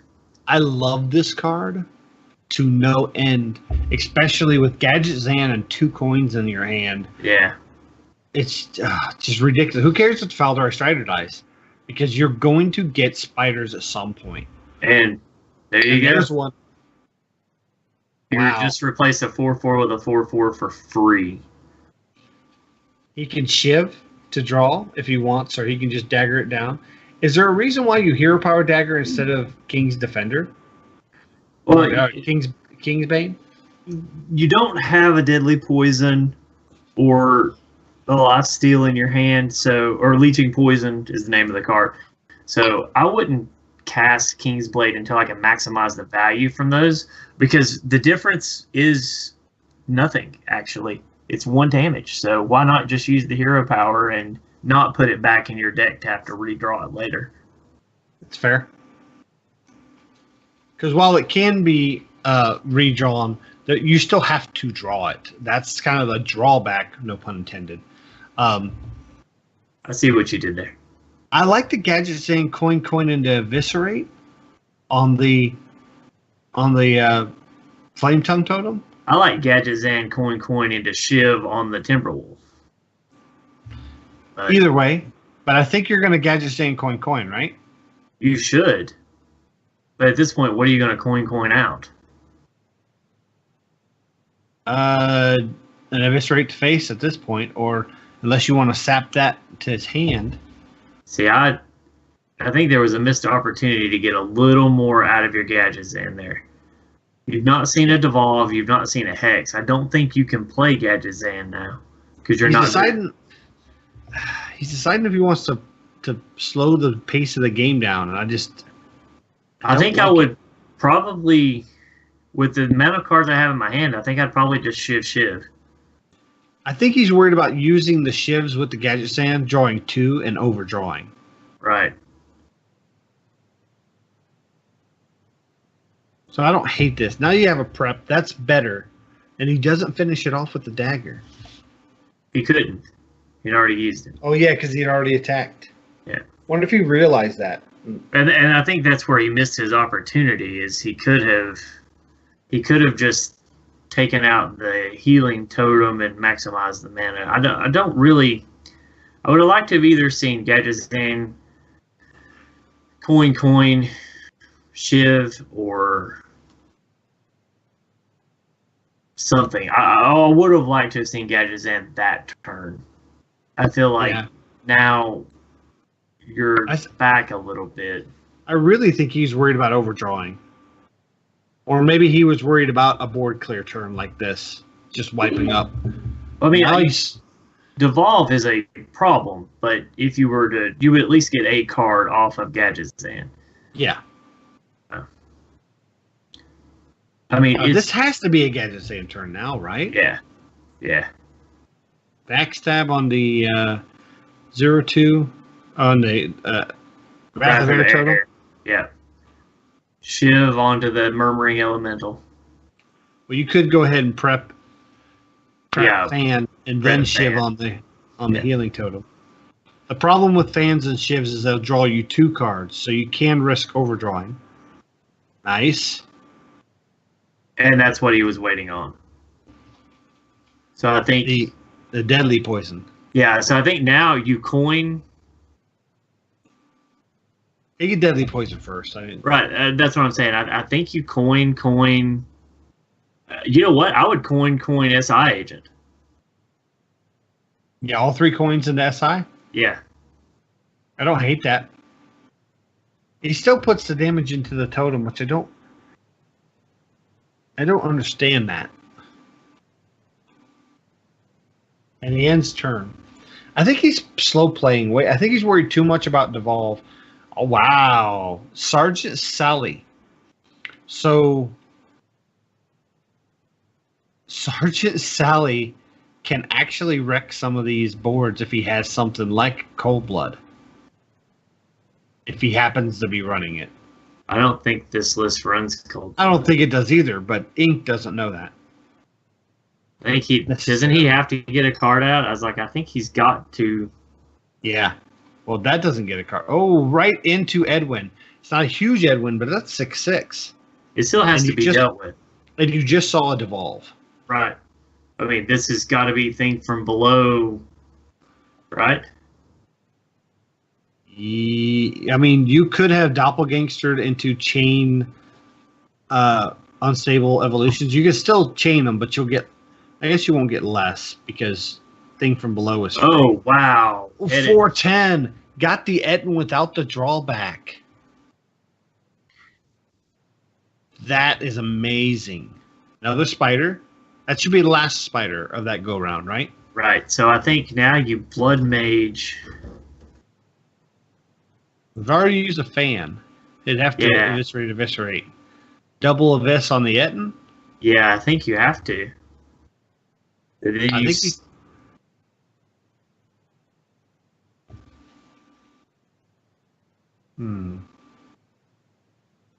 Actually, I think you sap Etten. Okay. I like sap Etten better, and then you eviscerate the 2/5 5 health taunts, right? Right.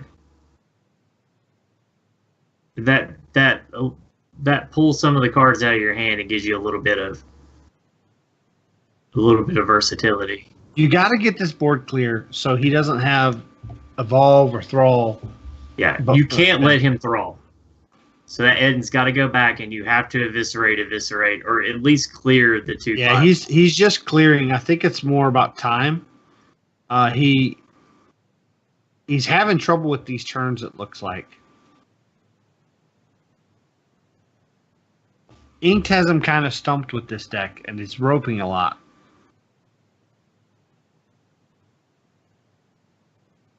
He got it all off, though. He did get it all off. Now this is going to be this should be a snap Jade Lightning into that 6/2. He's popping the Etten out. Whoa! That's so now you have to Jade Lightning the Etten because it could have gotten healed by the healing well or light well. Yeah, that had to go. Yeah. Here comes another Fowler Strider. Yeah, here comes the second Strider. And here comes the Shiny Finder into King's Bane. Yeah, wow. And he can double eviscerate the Etten.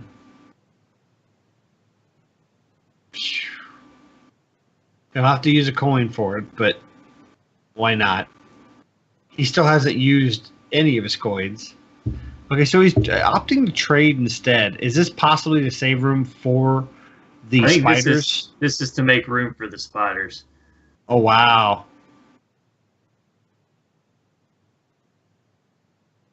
Why are you coining? I mean, at this point, you've drawn through most of your deck. There's only 9 left. You don't really want to use that last Gadget Zan. 9 left, in which 3 of them are spiders. Right, and they're going to chain out. So yes, so they're going to draw themselves. Right. So you really only have 6 cards left in your deck. Right. Here comes the Thrall.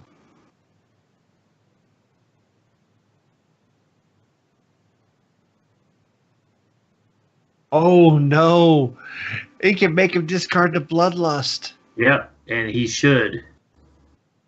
I'd run the Shiny Finder into it. Oh, I would run the Shiny Finder. Wait, do we have lethal? SI Agent. Make sure we're not missing lethal. 15. That's 1 off lethal. Yeah. He's counting. Yeah, he's counting. Yeah, he's counting. He's doing 19. His due diligence. Of course, I mean, if you just go face, it really forces him to clear. The thing is does Bloodlust kill you here? Is what you would have to ask yourself. I don't think so. So Bloodlust is 6, 12, 17. Because my thought is that 1 card in his hand can be able to beat him. Yeah. I don't think it can.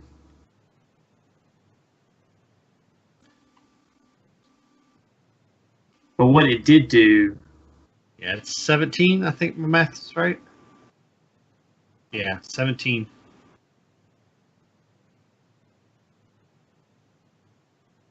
You will evolve that one. Hoping for a taunt. He doesn't get it. So he's showing lethal. Yeah. So that's Annapolis up 2-0. Is that right? That is correct. I think Rogue, I said it before that I think Rogue and Mage got the 2 biggest upgrades coming into this expansion with the cards. And I think we're starting to see just how powerful Rogue is really going to be.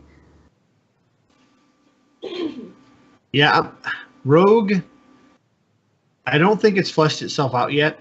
I think this Kingsbane style Miracle Rogue is good, but there are ways to beat it. Well, once it gets fleshed out and those counters are removed, it's going to be strong. I'm really excited to see where Rogue is and Hunter. We do see Novelist is now on his Warlock. That's his last remaining deck. And right. Ink decides to stay with the Evolve Shaman. I think this is actually a good choice. I do too. I really like Shaman in this matchup.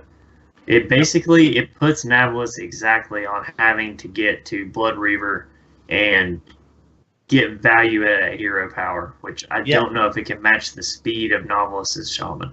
The thing with getting Blood Reaver in this matchup is you might not get your demons back because they may have been devolved. Right. So we're seeing early pressure from Navalis here. He does opt to go ahead and get the chip damage on that elemental, that Firefly. I think he wants to draw into another demon so he can set up for a good Crystal Weaver. I understand that, but I was getting to say you play right into Jade Claws, you play right into Stoneclaw Totem. There was so many things that you played into there. I don't understand why you would go for the one chip damage. Well, it was going to do it anyways. It got that same trade anyways, and you're really not worried about getting him going too full on the board. You just want to keep him regulated because you want to get value out of your Sea Giant. While Crystal Weaver looks good next turn, you might actually be better off doing Sea Giant next turn if he floods up the board this turn. So you're going to say this. Oh, you're going to have to coin. Yeah. Right into Flame Tongue. I think he uses the patches into the Flame Imp. Yeah. And this will lock him out of getting value from Sea Giant. And he draws the patches. Yeah. But what that does allow him to do is to trade into that Flame Tongue, which right now he doesn't have a way to remove. That's correct. He keeps all three minions and trades into the Flame Tongue. So patches wasn't necessarily a bad draw there, but he opts instead for the Vulgar. I don't know if I like this. Again, you already saw the patches, so you're not going to get a patches into this. But the sets up right up for Jade Lightning. Yeah, anytime you have a chance to clear a Flame Tongue Totem, you should clear the Flame Tongue Totem. Yep. And now he has no way to clear the Flame Tongue Totem, and he does not have a good way to clear the minion that's getting buffed by the totem, unless he wants to Direwolf into patches to clear the 4/2 totem. And I don't get this because the 4/2 totem just trades right into the Crystal Weaver now. Right. I'm a little confused. It's almost like Novelist is playing distracted or something. I'm wondering if this Shaman does not have him distracted because it's not conventional. It doesn't look, that different than the list that was being played at the finals. The Unstable Evolution is really the only card that I've seen that is really different. Yeah, but it's enough of a change that Unstable Evolution can totally ramp you up. Instead of having some mid-range costed minions go to one cost higher, it's one mid-range going up to like a 9 cost. Yeah.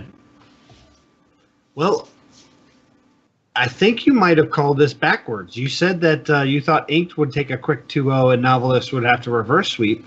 Yeah. And we're seeing the opposite, where Novelist has a quick 2-0, and it looks as if we're seeing Inked start a possible reverse sweep, taking the third game and having the series go 2-1 in favor of Novelist.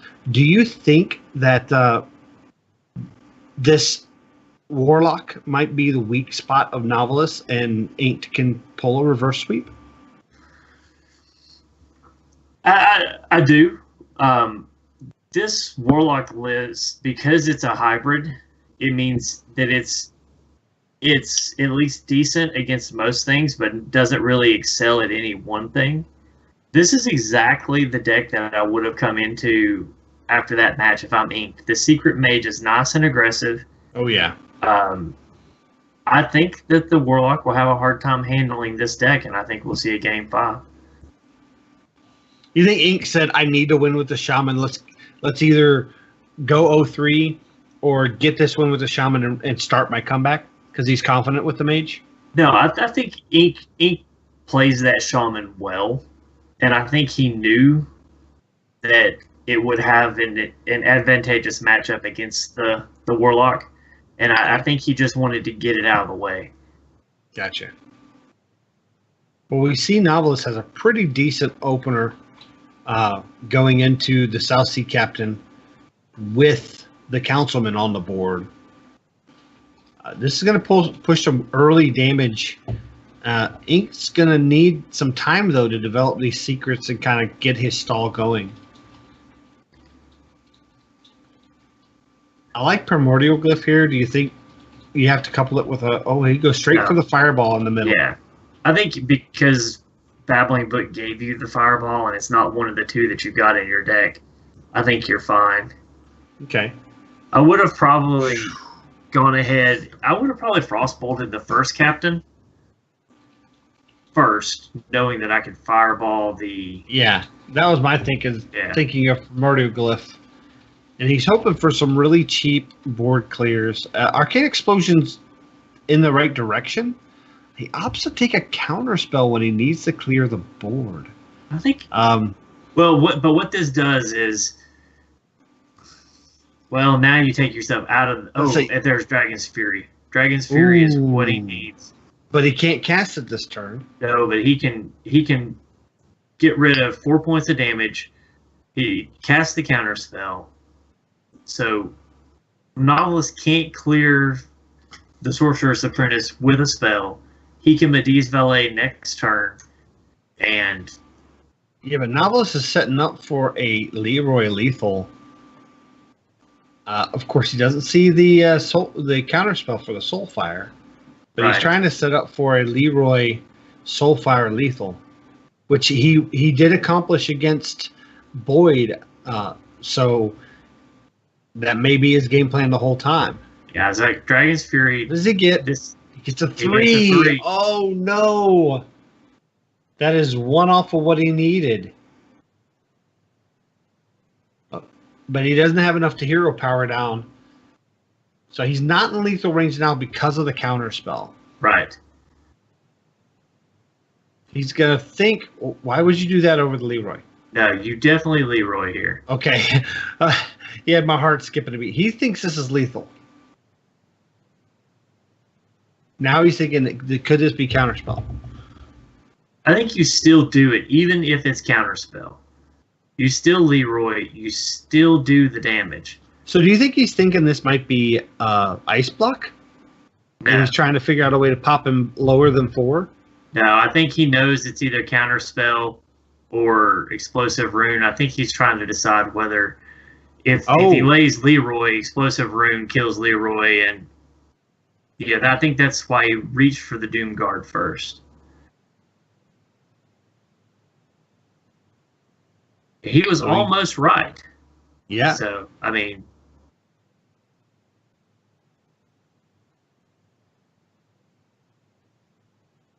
You got to clear the 3-1. Yeah, I mean, Novelist doesn't know it yet, but he's straight up dead to Doomguard. Ink doesn't know it, but yeah. Or Ink, yeah.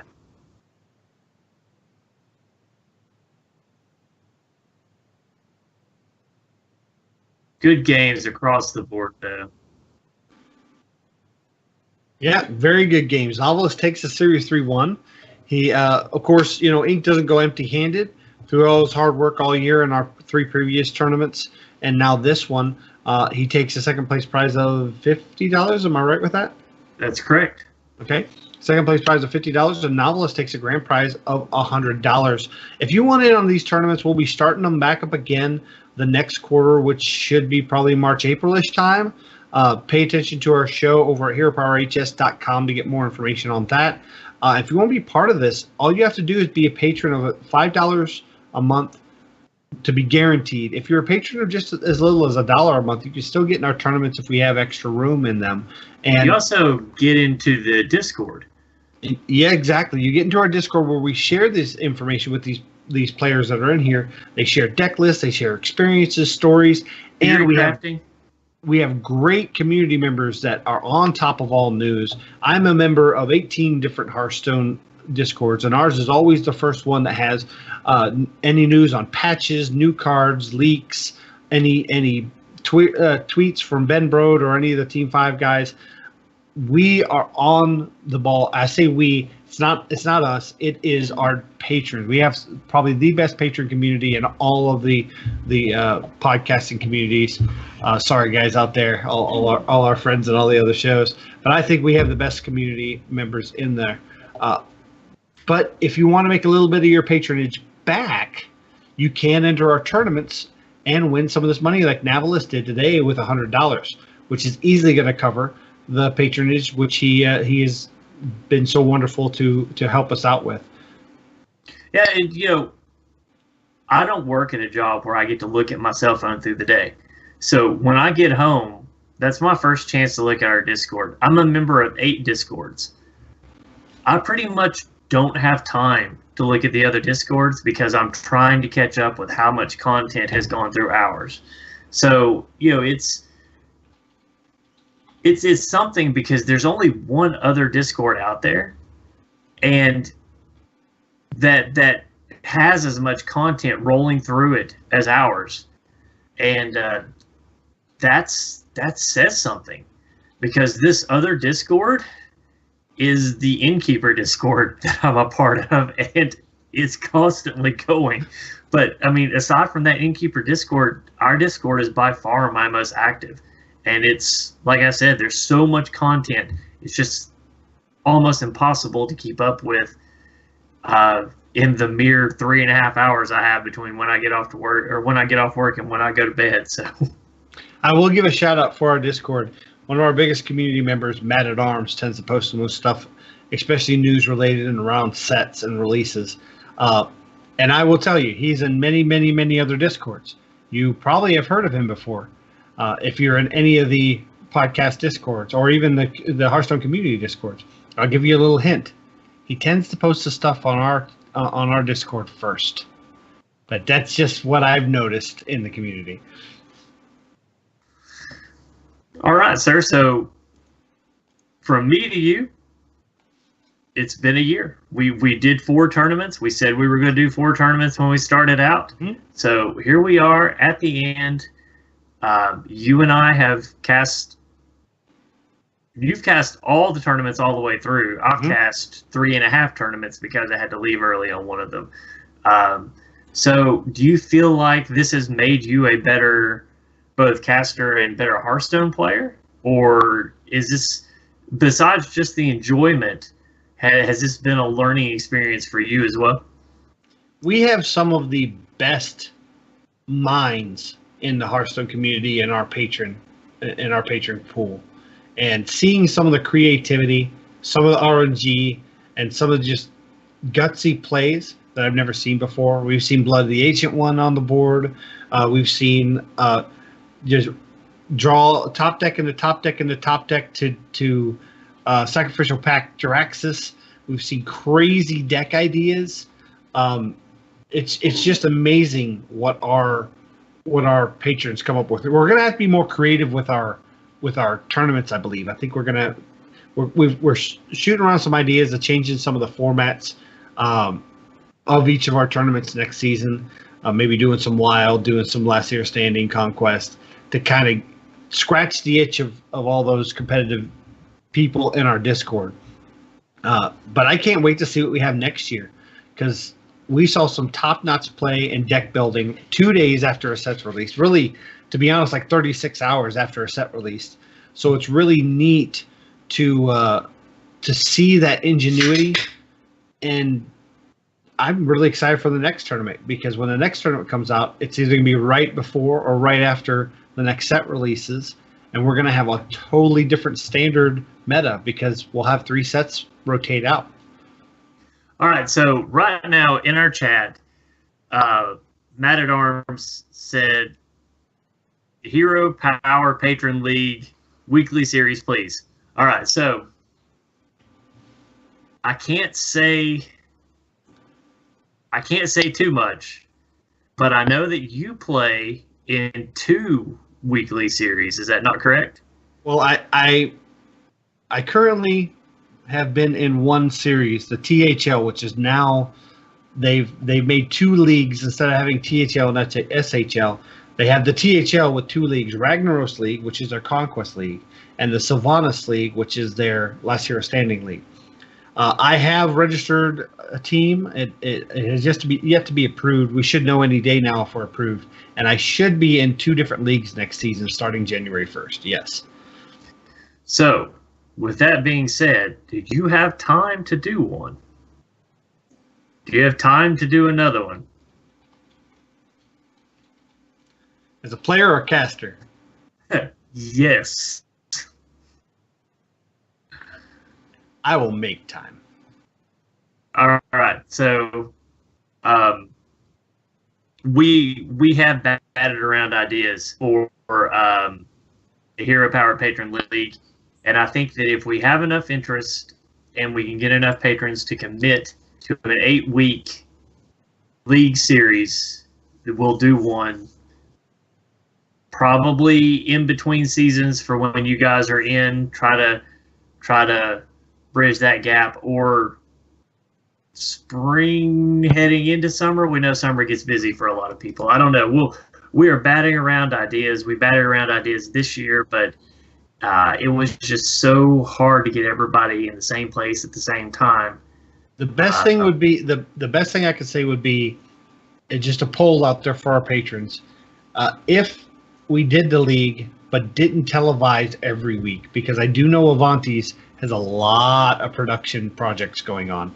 So we may have to only televise during playoffs or during highlights of the season, like if there's certain marquee matchups. If most of it can be off air, and we maybe upload some of those matches to our YouTube channel, that may make it easier for us to do it. We'll pull the Discord and see what resources we have.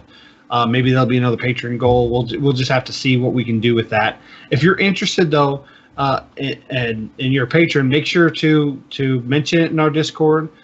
If you're not a patron or planning to be a patron, feel free to email us or heropowerpodcast@gmail.com that you're interested in what you'd like to see in the Hero Power Patron League. We would do a league format, whether it would be a strictly conquest format or less hero standing, standard or wild, or if we change it from week to week. That's really kind of the ideas we're coming up with. So give us your thoughts, give us your suggestions, and we'll be happy to consider it going into the next year. All I'm saying is that we've talked about it, and I think a lot of it's just going to depend on how much you and Avanti's have going on. So I can miss some sleep. It's all right. It's just sleep. Let me say that again now that everybody can hear me. I have all the things going on, but we can make something happen. All right. So I will say this. Keep watching our Discord. We do have some things in the pipe that aren't necessarily Hero Power Patron League oriented, but you should definitely stay tuned. That's right. Yeah. All right. Thanks for tuning in, everybody. Thank you, everyone who joined us in the chat room throughout the course of the day. It was a lot of fun, and we look forward to doing the Hero Power Patron Invitational again next year.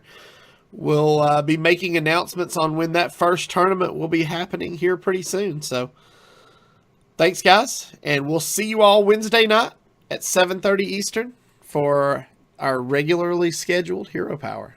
Have a great weekend and a Merry Christmas. And don't forget to use your Hero Power. I should interrupt you more often. It's way more fun when I do it to you. Isn't it?